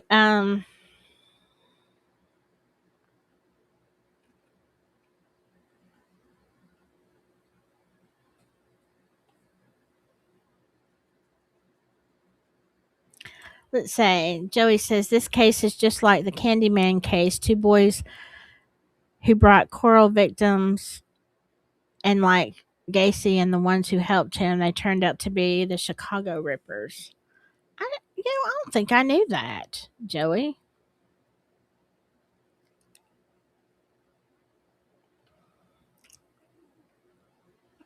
Uh, gonna have to look into that. I tell you what, this is true, Samantha. Money makes a lot of things disappear. I was just watching another documentary on mm, the West Memphis case that it's something else. Okay. Joey says, as a detective, you take everything and go through stuff and to keep or throw away. That's 101. Yeah, exactly. Exactly. Um oh wow. You're right though, Carol. That's true. In the 80s, you had everybody. Otis Toole, Dahmer, Henry Lee Luke is it Henry Lee Lucas and Christopher Wilder. I don't know who that was. I'll have to look him up. That one escapes me. Wow. But I'm going to tell you. Okay, so Hiawatha told me this story, and Hiawatha, I'm probably going to get it wrong. I can't look on my phone because I've got my phone in use right now. But Hiawatha was telling me about um being okay. Best I can. Let me get this right. Hiawatha was married to a guy whose son was friends with the Baumeister kids, and she would take the stepson over to play with the Baumeisters. One day, when the stepson was over there was a bone, a skull, something retrieved from the yard. And of course, that was the last time that he wanted to go over there. So, and I mean, understandably, like, okay, look, you need to stop your nonsense. Yes, you need to stop your nonsense. You can't even say, look, do you want me to hold you up here? You don't know. You don't know. Because you got to stop it. Um, but anyway, uh, so fast forward. I mean, who would once somebody finds a skull like or bones, human remains, like it kind of puts a damper on the friendship. Now, not for me, but I'm different. I'm all into that. I'm like, oh, let's find out who did this. But anyway, so she says, crazy enough, years later, she runs into. Let me see, how did this come up? You run into somebody who um had his son was a victim of Baumeister, and it was this John Bear, right? Who ended up being a victim of Baumeister. Let me make sure I get this right. I'm probably not saying it right. I wish I could just read it the way she wrote it. But anyway, and his dad, she ran in, she met his dad, not having no idea. I guess she was telling the story and had no idea that this guy had lost his son to Baumeister. And um when they offered his remains to his dad in a paper sack. I mean, how disrespectful. How horrible is that? So, okay, let me see if I can do anything. No, no, it's already paired. I don't understand why this is not working. I'm trying so hard to get my camera back on. I have no idea what's going on here. But anyway, I don't see how you could be any more disrespectful than that. But yeah, this is what we're okay. Oh, you moved to India. Okay. She's gonna write it. See, I can't I can't read it. Okay, you moved to India. My landlord was John Bayer's dad. They handed him his son in a brown paper bag. Okay, it was your landlord. See, I didn't have my phone to look at what you wrote. I'm sorry, Hiawatha. I got some of it right though, right?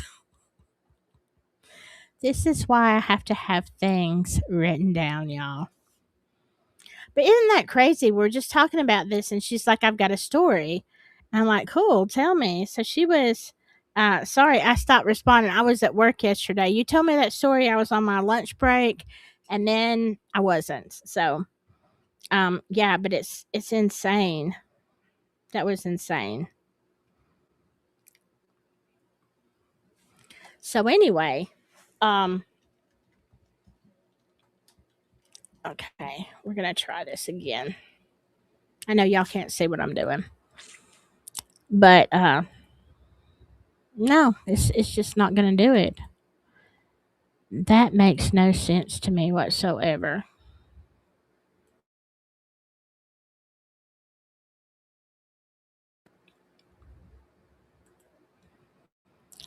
I'll try it again in a minute. Okay, so but you're right. What are the chances of moving to a city that big and renting off of a Baumeister victim's father? Exactly. Exactly. Okay, so y'all are saying Wilder was the beauty. Okay, I'm gonna go back here. Beauty queen unaliver. Okay. Let me put this up here. He told girls he took pictures for models, and then when they went to get the pictures taken, oh, I think I did hear about that, but I didn't remember his name. Okay, I did hear about him. Okay, and Carol said I worked with uh is that is that supposed to be Kathy? I can't read. I don't have my glasses on. Stanek, the unaliver of Sean Cousins, heir to Jamaica Airlines. Ooh, she was the IT tech when I worked in corporate during the 80s. Oh, wow. Wow. Okay. Let's keep going. I'm going to bump through this. Oh, yeah, it's my obsession with this case. Hiawatha says, yeah, I see why. Absolutely. All right, we're almost done with these, and then I want y'all to see some of the film that we got on here. Okay. So the ongoing forensic work, only 40 bone fragments can be processed per quarter through the Indiana State Police forensic labs. Oh my God. And there's 10,000? Can you imagine? Oh my God. Okay, but they're saying additional resources and AI assisted forensic technology are being explored. Well, that might be a use for AI because we've certainly not found that much use for it so far, except to make crap videos. But the coroner's office continues to accept DNA swabs from families of missing persons in the 80s and 90s. Well, I think that's cool because maybe they're going to take it more seriously. So if you are so this is really important. I wanted to share this. So, look down here, a call to action. If you are if you have a missing relative from the 80s or 90s in central Indiana, especially if that relative was male and a gay male. Maybe you didn't know they were a gay male. Maybe they were down low. Who knows? But if you have, especially a male missing in the 80s or 90s in central Indiana, contact the Hamilton County Coroner's Office. And that number is over there to the right. You see that 317 number. And also, there is an email because you can do a DNA swab. See that? You can do a DNA swab. And so they'll do familial DNA for that. Now, open criminal questions, whether Goodyear or any other individual will ever face charges as an accomplice. Well, I don't know, kind of gave up hope on that one. We kind of, do we think that Baumeister's videotapes will ever show up? Probably not, especially if there are other people involved. There's other people of consequence involved. No way. Mm, will they ever connect him to the I-70? Because that's in Ohio as well, Ohio and Indiana. That I think is possible. That's a maybe. I think that might happen. So they're saying that justice has been delayed but not abandoned. Um, and I think this was an important quote. We have to judge ourselves based on how we treat our the most vulnerable in our populations. My obligation to them is to make sure that they get that name, that they get that respect, that they get what they deserve to have been given in life and death. And if, honestly, if we judge ourselves based on how we treat our most vulnerable, a lot of us would be sadly lacking. It's kind of like, when you go out with a person and they tell you, watch how they treat the servers, watch how they treat people who are not important, or who they view as not important. Um, and that's the truth. Like, see how people treat other people who can do nothing for them, or they feel can do nothing for them, and that is the true test of their character. Um, but it really is important. If I am ever out with somebody and they are extremely rude to the servers, especially like for no reason, and they just act, so superior, that is the biggest ugh. I will never ever um no, we won't even be friends, much less I will ever see you again. It will never happen. Um so there you go. Now, so the biggest key takeaways in here after all of this is that it is one of the largest and most complex SK investigations in American history. Really, when you break it down, it is, because it is not what we thought. It is not simply a man going into Indianapolis and luring men to his house and unaliving them. No, we now have the potential of it being a group effort. We have the potential of it being the I-70 unaliver and going into other states. We have so many bones. We have so much going on, even up into Canada. People are, there's so much pull in those tapes. The tapes are, going around. They could possibly still be out on the dark web. We don't know. Um, it could be very complex, honestly, and we don't know where it's likely to show up and how many people were actually involved, both in the perpetration and the victims. So, what the heck? Um, Decades of indifference allowed this to go undetected, and I mean that's the justice system's fault. Um, and so, because of that, an accomplice may have escaped justice. We don't even know who the accomplices were and if they're still alive today. It's been 30 years. We don't know.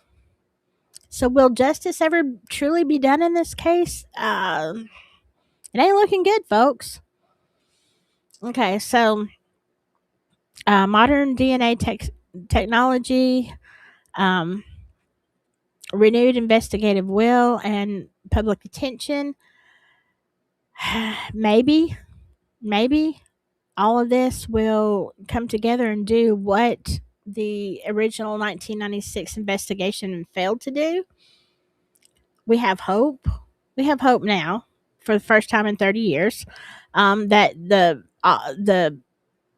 at least most. I don't know that we'll ever get all of the victims of Fox Hollow Farm brought home, but we hope that we can maybe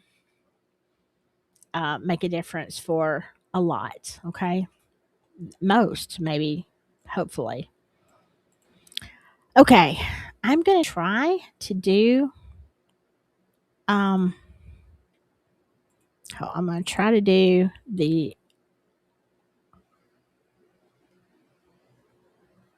the videos.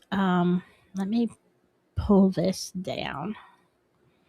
I'm gonna try one more time to get my camera to work.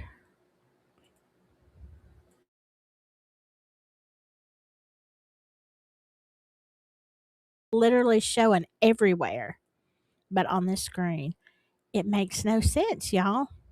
It is just, it's insane. It is insane how it, on every other place, it shows that my camera is working. It's why it's blacked out on EV Mux. I have no idea. It just went out. It's not my camera. Let me try this. It's not my camera. It's not it's not overheated. It's not blacked out. It's just EV Mux.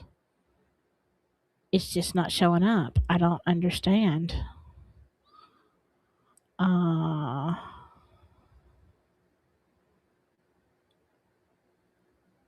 don't know what to do. Don't know what to do. Okay. Oh, okay. I took that off. Let's see. Let me go back on here. Okay. Okay. I'm playing now. We'll see. Okay. For whatever reason, I reset one thing. All right. Let me see what you're saying. Then we're gonna look because I am so anxious. We're still under 2 hours. I've talked so much, y'all. I feel like it's been a 3 hour show already. Um, let's see. I just scared myself thinking of all the scary people I've known.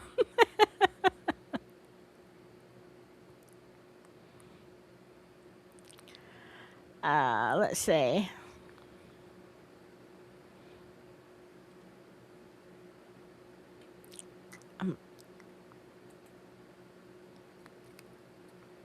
Oh, Eileen Warnos. That's another good one. Let's see. This has been a great live. Now dare to go down the Sylvia Likens. Is it Likens rabbit hole 60 years ago? Today, she was unalived by a woman and neighborhood kids. And neighborhood kids? In a basement less than a mile from my home. Why? By a woman and kids? Wow.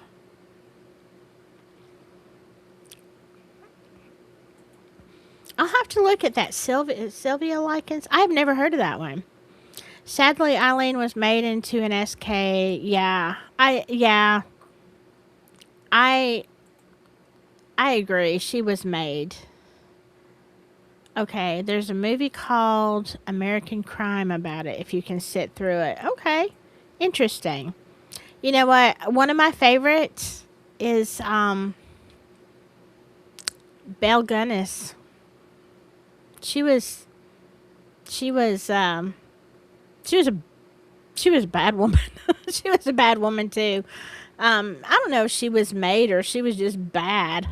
But yeah, that's another one that's kind of a mystery because, and I did a video on it. I didn't do a live, but I did a video. It did not do that well, but it is a fascinating case because, in my opinion, I think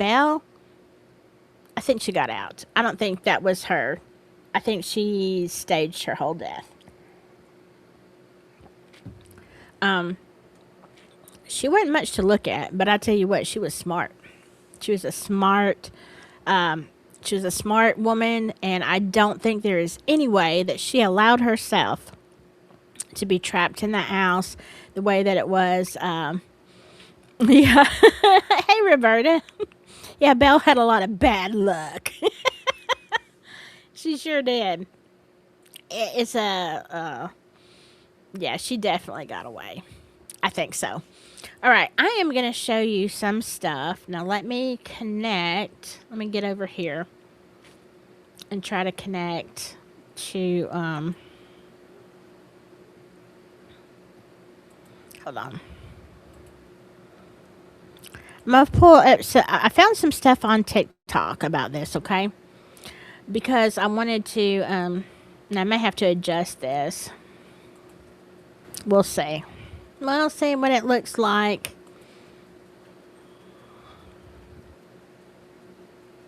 Let me put this on a split view so I can see it better. Try not to mess up everything.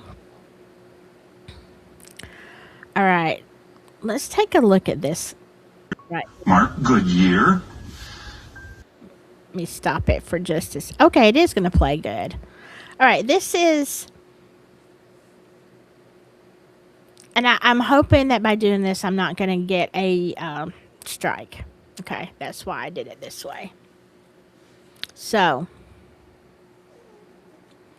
POV, you're watching a true crime doc and realize that one of the interviewees might be the perpetrator. But it is true. Like, just watch. Just watch. We're going to watch several of him, and this is kind of going to recap. And again, this has nothing to do with his orientation. This has to do with, what people call the crazy eyes. The crazy eyes. I see a lot of that in my job. Yeah.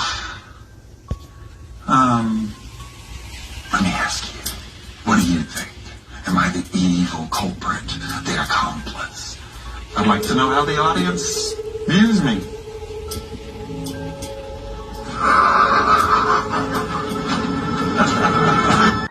Well, that's absolutely terrifying.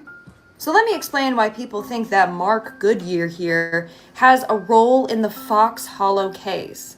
Mark is the only survivor of the serial Herb Baumeister. So this is Herb. He was active in the 1980s to the 1990s. He would lure gay men to his property and then take care of them there and then bury them on his property.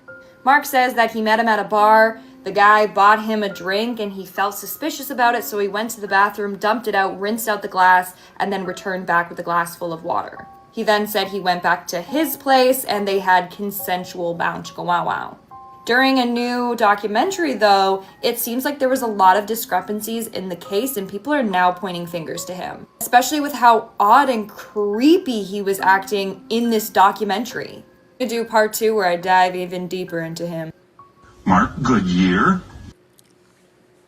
Now, I'm just telling you, if you don't think that's creepy, I don't know. I think that is creepy as all get out. Let me pull back a little bit here. Now, we got some more to watch, though. Yeah, I saw this and I'm like, okie dokie. Guess what? He's fucking dead, ain't he? Sorry, let me say, I am sorry I didn't, because this is live, I can't edit out the language, but here we are. You didn't kill yourself? We'll save that for another damn show. How about that? I'm not trying to do 25, okay? Yes. I can tell you at the end of his life, his fingers were round and swollen as sausages. There's no way he could have pulled that trigger. So this is an So interesting. did you catch that? I'm going to stop here for just a second because he's saying, Mark is saying at the end of his life that Herb's fingers were so swollen that he couldn't have actually done that. He couldn't have unalived himself because he couldn't have pulled the trigger. So either he's just yapping or he knows that somebody else helped Herb. And also in the documentary you see that Herb was placed. It was very, for y'all Delphi people, they said that his placement, he was outside, because all these years I thought Herb was inside his car unalived, that he was just sitting there like, you know. But no, he was outside the car. Why I was thinking he was inside, I don't know. But no, he was outside of his car, and they said he was posed. Now, what does that remind you of? Yeah, in Indiana, right? Y'all like to pose your people.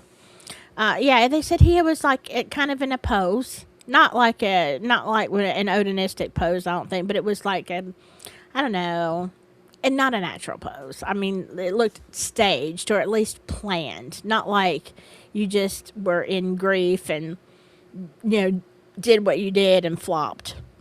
So he was posed and he was outside the car. So if that's true, and his fingers were fat and swollen, as Mark says, then somebody else unalived Herb, right? Or he was assisted. He was in Canada. So I'll just throw that out there. Moment here. He has the same nonverbal, the tonal patterns that he had of his anxiety laugh earlier.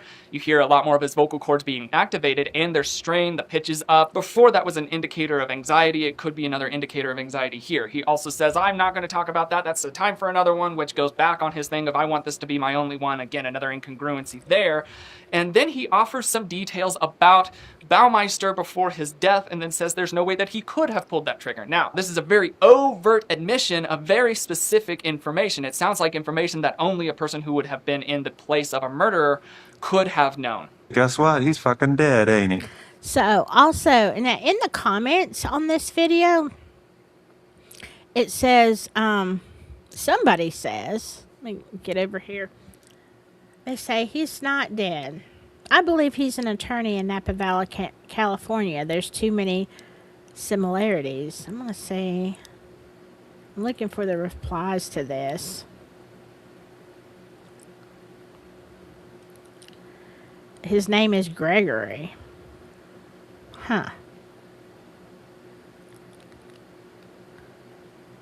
And this person says, I think Netflix did the first documentary. I think they did too.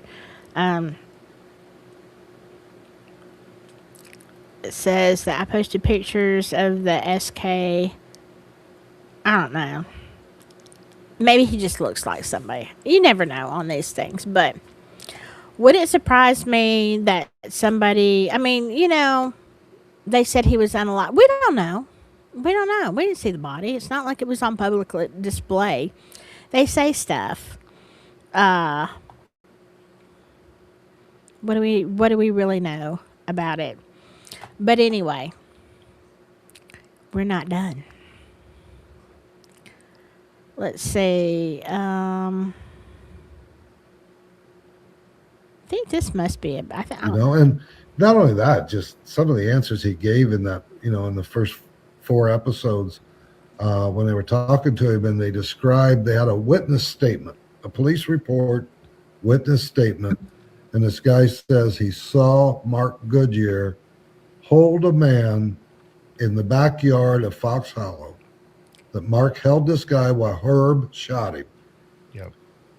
So the director in the first documentary is interviewing Mark, and he reads them this statement about Mark allegedly holding this man. And he asked Mark to respond. Now, if somebody asked me the question, did I hold a man while someone else shot him? That's a yes or no. Right. It's a yes or no. Mark's response was, what year was this? No, That's I just didn't ridiculous. hold it. He didn't say, no, I didn't hold some dude, whether he's telling the truth or lying, Or was there multiple times? What year? Well, how many times did you hold guys over the course of years, Why do you need to know what year it was? Did you hold a dude? Was somebody shot him in the back of the head or not? Yeah. See, there's this kind of thing. This is what you see in the clips from the documentary. It's like he doesn't answer the question. And then let's look at this one. The answer to this dude's riddle is a witness. So this dude said, I'm not a victim. I was never attacked. I'm not a murderer. Exactly what am I? Tell me what I am. Not an accomplice, not a victim, never attacked. What am I? A witness. That dude was there. And I think there's credibility to the way that he's having such details in the events. And there's definitely more than one person involved in 10,000 remains of bones. No doubt about it. I could see some sort of like ritual type of aspect, like sacrificial aspect to it as well. So yeah, is this dude a little bit off of his rocker? I think by just this picture, and if you've seen any glimpse of the documentary, you can tell that he loves the spotlight for sure. Even though he sounds crazy when he's talking, that dude loves the spotlight. He's almost looking at this as a game. Like, try to catch me if you can. Seems like that type of dude. And I'll leave you with this. Has anybody ever looked into the wife? The answer to this dude's riddle is The wife. Don't let me forget about the wife, because I said we're going to talk about that. And that comes up in part of the documentary, and it's a very, very interesting theory. But I want to finish with these videos. They're not in it, and none of them are How that many long. people do you think he killed? Oh, he told me 56. 56. How did this even come up in conversation? Like, how did he say it? He wasn't telling me like a confession. I don't think he had a friend in the world. I really, really don't. In that kind of desperation, I think you reach out for anybody. And I feel so responsible. I feel so badly about that. Because I had every opportunity just to kill him. I'd sit there on the phone with the police with him in my house. Didn't bother him. They ain't never gonna believe you. They are never gonna believe you. They think that you're nuts. They are never. He was that sure of himself. I was on that phone 6, 7 times a day with the police. And yet they're telling me, oh, we can't find the place. I said, well, I certainly can't take you up there and put your hand on a stack of dead bodies. I'll be sitting in the Indiana electric chair. You know what I mean? It's just not something that it would be wise for me to do. How many people do you think he killed? I mean, yes and no. I understand what he's saying, but also if you're the one that turns him in, I think you wouldn't be the one going to the chair. I think that's an excuse. Let me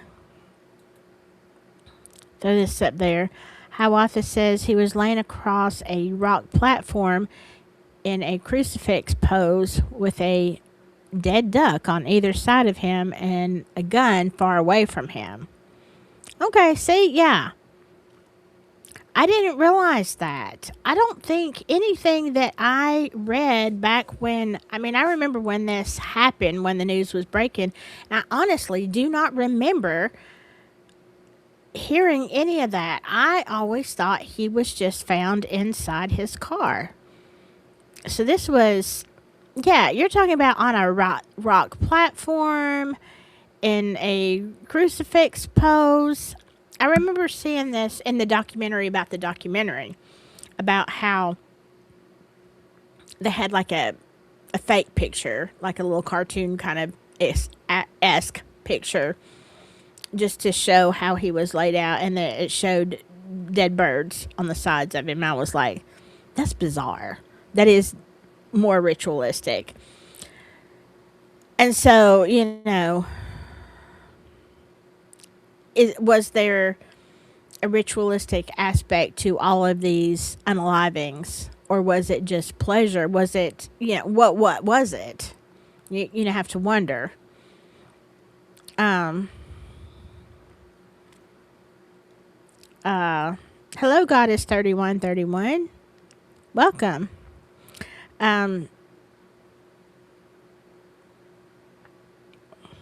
Tori Smith. Okay, I'm gonna put this up here again. I'm not gonna read it out.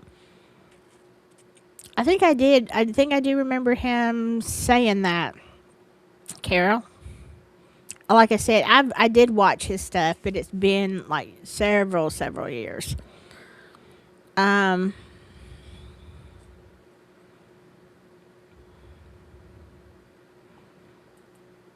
Okay, you think it's not that he couldn't pull the trigger? I thought that he meant he couldn't pull the trigger.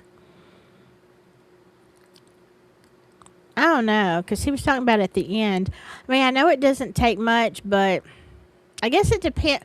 Well, it depends on what kind of weapon. I don't know what kind and what the trigger was like because I shoot and when I have gone out, I've gone out with the officers and they have a lot of different weapons, like many different kinds. Some are harder to pull. Some triggers are very hard to pull, and some are you barely touch them. So, and I shoot them all, but it just depends on the weapon.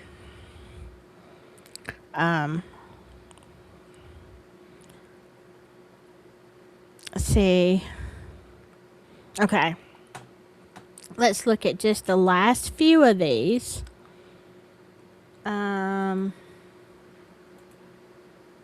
What is this? I still don't understand why or how he could have done that. And it's hard to forgive. What church would you go to find forgiveness for something like that? I still don't understand it.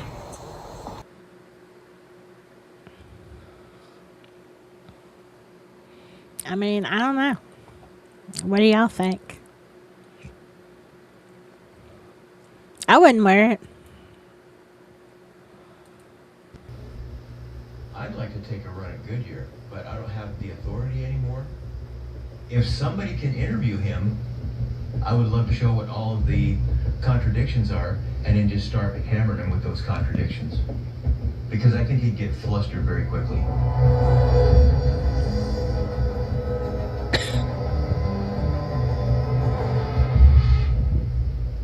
Okay, so this is my seat. That's right. Actually, if you could sit a little bit closer, just because we've got the light set up to hit that. So it's just going to be a conversation between you and I, And, let's go. Are you taking off your shoes? I always do. So, Mark, Yes. you can just look at me if you can. Okay. First, if you could just introduce yourself. Okay. And tell us your relation to this case. Okay. Well, hello everybody. See, he says, they asked him about taking off his shoes, and he says, I always do. Why do you always? So he's been in this house multiple times, obviously. He says, I always do. But why? It is got to be a sacred or a ritualistic thing, don't you think? We'll go on. This is Mark Goodyear.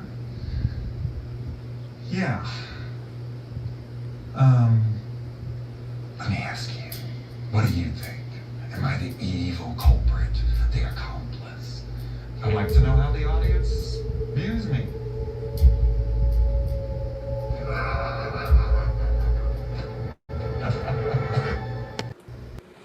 See, to me, I mean, he's definitely got a flair for the dramatic, and that's not a problem. It's just, he goes from, it's like he goes from such extremes. It makes me very uneasy. It's going to be a conversation between you and I, Let's see. And, let's go. Are you taking off your shoes? I always do. So, Mark, Yes. and you're going to just look at me if you can. Okay. First, if you could just introduce yourself. Okay. And I tell think us we your just saw relation most to of this. Okay. Well, hello everybody. This is Mark Goodyear. Yeah. Let me ask you, what do you think? Am I the evil culprit, the accomplice? I'd like to know how the audience views me. See how that... It makes sense. Fuck's sake. You're telling me that this man wasn't involved? I'm with you, sister. Yeah. It's like you just jump off into crazy. And I think this is the last one. And then,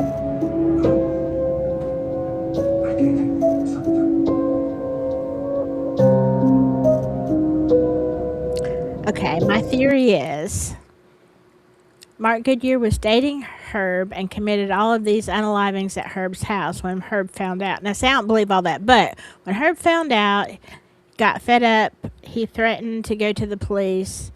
He then placed blame on him and offed Mark to make it look like he unalived himself, so Mark can be depicted as the hero with no fingers pointed at him. What? That makes no sense. But I mean, does it seem like they were in it together? Yeah, it does. To me, it does. Let me go back to what y'all are saying. Okay, let me talk about one more thing, and let me see what you're doing, and then I'm going to talk to you a little bit about, I think, what is a very good theory about the wife, and they came up with this, and Carol probably can chime in on this one. I think it's a very good possible explanation of the wife's actions in this whole thing. Let's see. Yeah, this dude is creepy. He's creepy too. Yes, and I don't have the one that where he's talking about the years. It's so weird. I thought I did have the video where he's talking about where he's so deflecting. He never answers a question. But yeah, Smokey, he's giving me Lori Vallow vibes, the way he twists and tracks and plays word games. Yes. He's so nonchalant, talking about horrific things. Absolutely. Okay, see, Joey, that's what I thought too. Okay, I'm not losing my mind. I just thought I was having, a moment. Okay, I'm glad that I wasn't the only one. Mother of Dragons, hey, how are ya? Haven't seen you in a hot minute. Good to see you too. Yeah, another Indiana case. Yes, he's just as evil as he looks. Yeah, I think so. Just put the lotion in the basket already. Oh my gosh, I know. Look, that's only truly disturbed people. And I'm one of those disturbed people. It's like, whenever somebody's got the lotion, and you have to say it. You have to say it, right? You see somebody with the bottle of lotion, you're going to say it. It rubs the lotion on its skin or else it gets the hose again.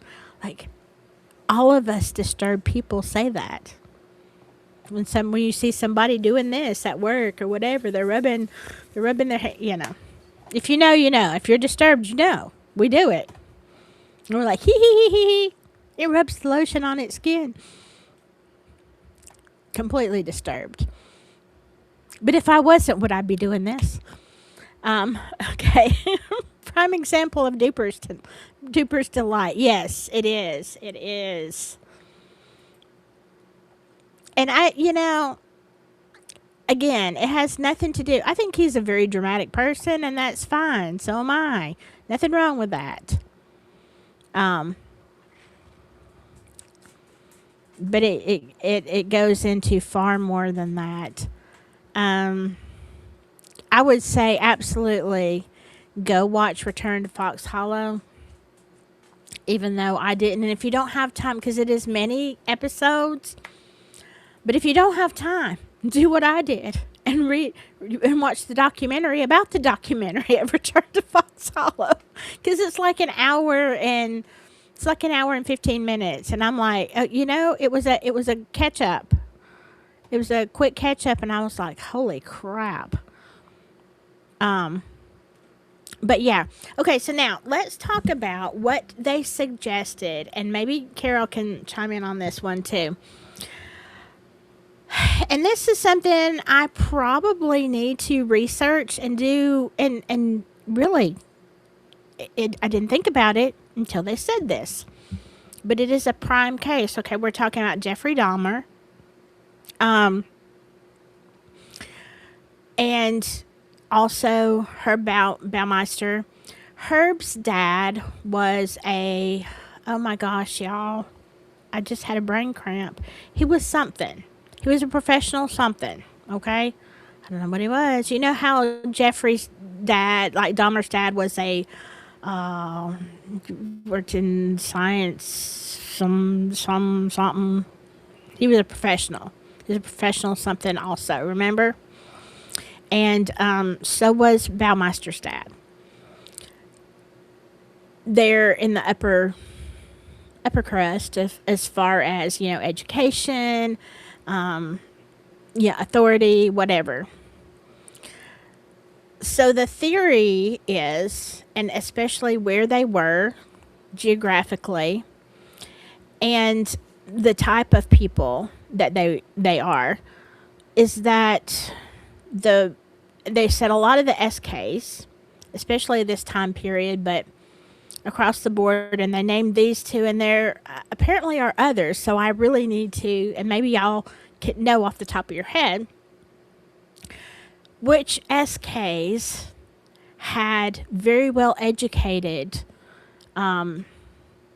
people, maybe teachers or scientists or something, okay, in the education field or of some kind of cerebral importance, okay? Very learned people, I guess is what I'm trying to say. Because, and I'm not talking about, there's a lot of prolific serial killers like Henry Lee Lucas, but, he had like an IQ of like, I don't know what it was, but it was really low. Same with Otis Toole, like we're talking about sad, really sad. But no, SKs like Dahmer, whose daddy was somebody. But they're talking about how a lot of these SKs had these kind of parents, and that perchance, these people were involved in this time period in MK Ultra and allowing their children to be involved in MK Ultra. And that some of these kids may have been subjected to that, and that would be why they have this kind of vagueness. Baumeister was, he wasn't always vague, but it was kind of a weirdness. So did Dahmer. And basically it's like, they're not all there, but not in a, not in like I'm a low IQ way, okay? Not like that. Just like something's missing. And so they were talking about there's a lot of SKs like this. Now, also, his wife, Julie, comes from a prominent, educated family. And how they were kind of put together. They were perhaps matched. And that she could have been his handler over all these years. I mean, is she? I mean, she seems so kind of out of it herself. Again, if you see her interviews, you're like, what? And it's not, she's definitely not stupid at all. You look at her like either you are the most naive person in this world, or you just don't care, or I don't know. It's like, I don't get it. 'Cause I hate to say this, but people who are genuinely of low intelligence, you can tell.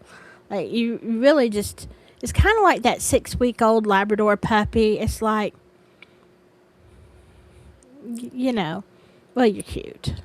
You ain't got no sense yet. You just hope that they grow up and have some sense. But it's kind of like that with people. You can see, phew, goes right over their head. It's like there's air whistling between their ears. And, it's like, okay, I can see. Like, I'm in my head, I'm like, I can see you don't get it. It's okay. At least you're pretty. you know?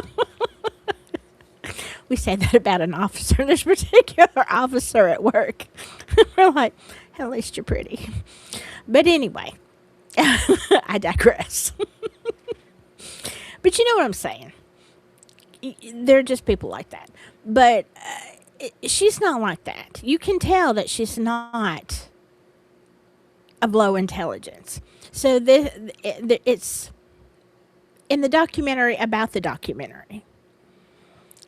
It's alluded to perhaps this is the situation, and that is why she is odd and doesn't seem to be overly bothered by the fact that they didn't have relations except for 2 times in 20-something years, and that her husband is gay, and, he's got mannequins in the basement by the pool having a party. Like, and, he does a lot of videotaping. I don't know what that's about. Me, I'm like, what the heck? I'm going to be all over it, right? I'm just saying. So, it's just a thought. I'm not saying that it's true. I'm just saying it is a thought that people have, or that at least the person who is doing this documentary has. So, I don't know, Carol, what do you think? I mean, have you ever had or have you ever heard of potentially, I guess, somebody, now I've lost my mouse because Sachi was sitting on it. Come on, madam. What do you think about the theory that is true about people, educated people? My father was blackmailed as an illegal immigrant. Well, yeah, I know he was, Carol, but he also came from a specific bloodline, and he came over here. Yeah, he came over here illegally, but I mean, that was kind of, don't you think that was kind of I mean, that was an unusual case. I mean, he kind of took his future into his own hands. I mean, he wanted to escape, but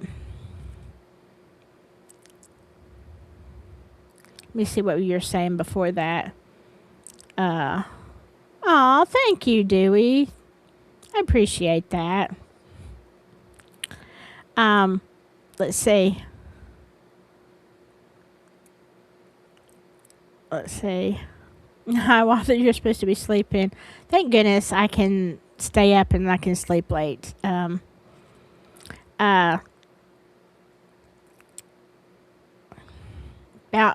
Baumeister's dad was a professional something. Yes, he may have been a doctor. Yeah, he was something. Yeah. I was just wondering, okay, yeah, she said, Mother Dragon said he was a doctor. See, I knew he was something. Okay, their parents were compromised under blackmail. It's insidious and almost impossible to escape. Yeah. So it makes me wonder, or that's what they were saying. Let's see.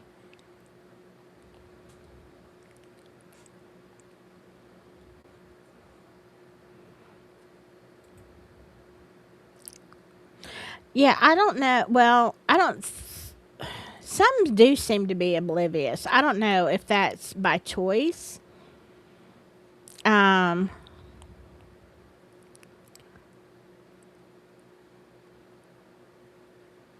Let's see. Buckeye says, my hubby was like an altar boy and I still suspected anything out of character that he did.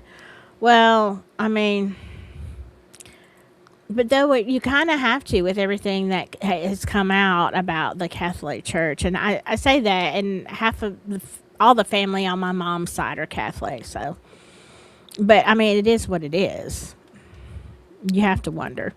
So Carol says yes through. Oh, I didn't think about that. You're right. Through fraternities and sororities are occultic feeder organizers.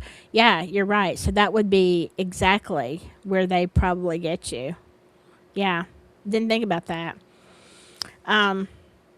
So maybe it was, and maybe that would be, why some of these people were chosen. Maybe that's the sacrifice. You know how they say that if you watch some of this stuff about Hollywood and the music industry and stuff, they have to sacrifice their child, their firstborn, or their children to do something. Maybe in another way, letting people control their mind, whether it's MK Ultra or a different, whatever it's called now. Because do you think they just stopped that? No. What rock do you think I crawled out from under? Do I think you stopped it? No, I think you renamed it. I think you improved it. I think you made it harder to detect. You found, Carol's got all these wires in her head, but do I think that you do it better now without having to do all that? Of course I do. I think you just made it easier. Do I think they stopped it? No. But, as time goes on, I mean, it seems like maybe I'm hypothesizing here, but it makes me wonder, is that the sacrifice? Like some of these Hollywood people, they don't usually come from, they come from all over the place, but perhaps that is the way that these people in sororities, fraternities, whatever, sacrifice. Yeah, okay. Here's a piece of my kid's head to do with what you want. I don't know.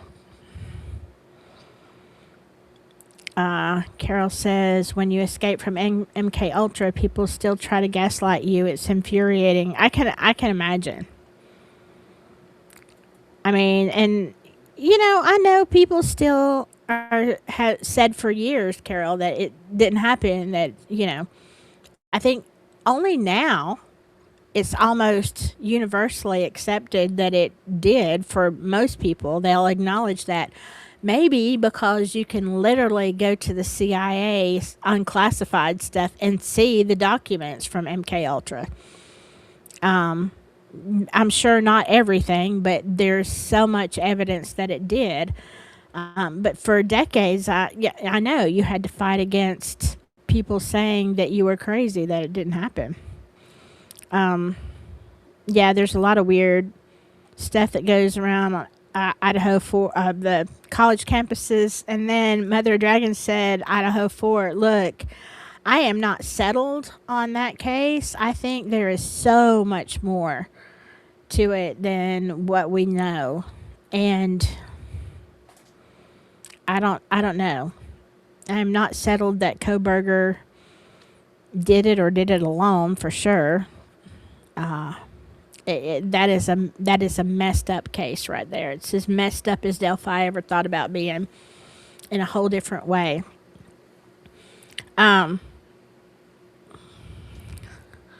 Let's see. Joey says, the reason most serial killer wives are weak-minded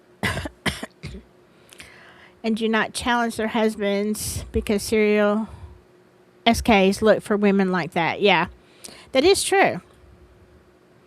Yeah, so much. Okay, so did you enjoy this about Fox Hollow? That was a lot of information. There was a lot of stuff we went into, and this has been a very long podcast or whatever, live stream. But I hope we kind of got everything together so that you know not only the case, but what we're looking at as far as what's out there. And you've seen the evidence yourself, and you kind of know,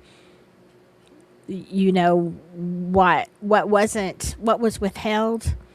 And I'm glad to know somebody else thought he died in his car like I did. And now just I I think had I ever understood that his last scene was like that, with the ducks and the whole and out of his car, like, I would have been suspicious for decades. I would have said, okay, somebody else is involved here. Even if it was just somebody followed him, somebody like mad. Yeah. But yeah, this to me is messed up. Do I think he's guilty? Yeah, I do. But I also think that there are other people involved. And what kind of racket, what kind of business were they running? I no longer think that was just about Herb having his fun, having his. I think there was a lot to it. I think there was a lot more people involved, and whoever and whatever was on those tapes would tell the whole story. However, I'd love to know if any of those tapes are still in existence somewhere on the dark web, somewhere in somebody's locked box. Will they ever come out? Will anybody ever be able to tell? And I mean, I think Mark is I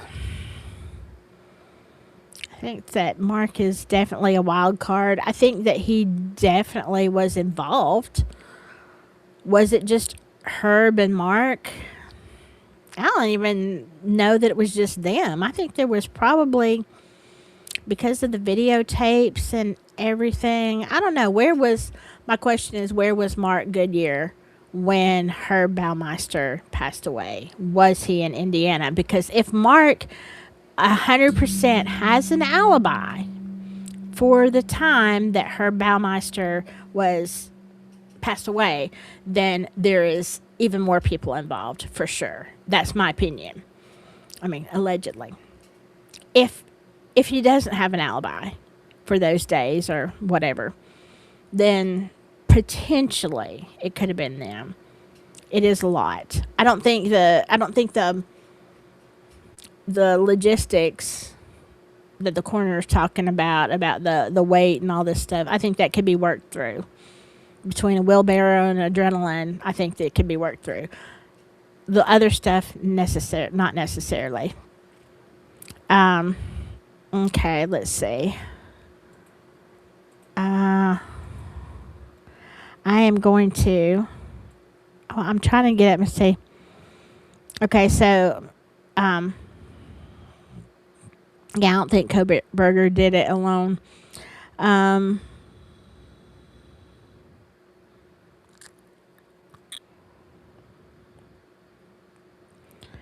right, I think I'm going to call it a night.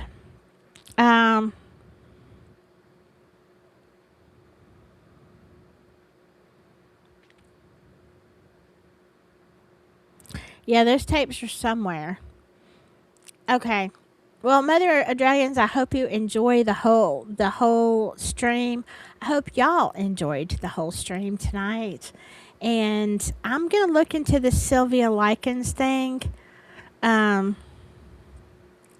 Would I smile if you protested at Langley on the news? Absolutely. Absolutely. And I would hope that if you are on TV protesting, that you would send me the link to the video so I could play it on a live stream and say, yay, go Carol. I think that would be cool. All right. I'm going to look into the Sylvia thing. And if it's too bad, I might not do it. But I'd love to talk about some more cases. I love this one. And honestly, I am more interested in Fox Hollow Farm than ever because of this stuff. And I really, really would love to know what is going on and what they are investigating, if anything's going to happen with Mark Goodyear and all that kind of stuff. Oh, look into the Chicago Ripper. Yes. Don't forget to hit the likes. Yes. Also, are y'all interested in the Ripper? Any other stories that y'all are interested in? to do a deep dive like we did on this one. This was fun. I like this one. If you enjoyed this, hit the like, hype, subscribe. That hype, apparently, I don't even know how you do it. You have to go, you hit the more button or something, and it apparently does a lot for the channel. It's free. Subscribe, like, hype. It's free. It costs nothing, and it helps. Here's the other thing. Looking to the freeway truck driver. Huh. Okay. I like that one. You know what other case is very interesting? How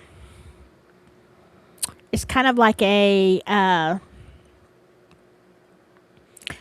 it's kind of like a twofer.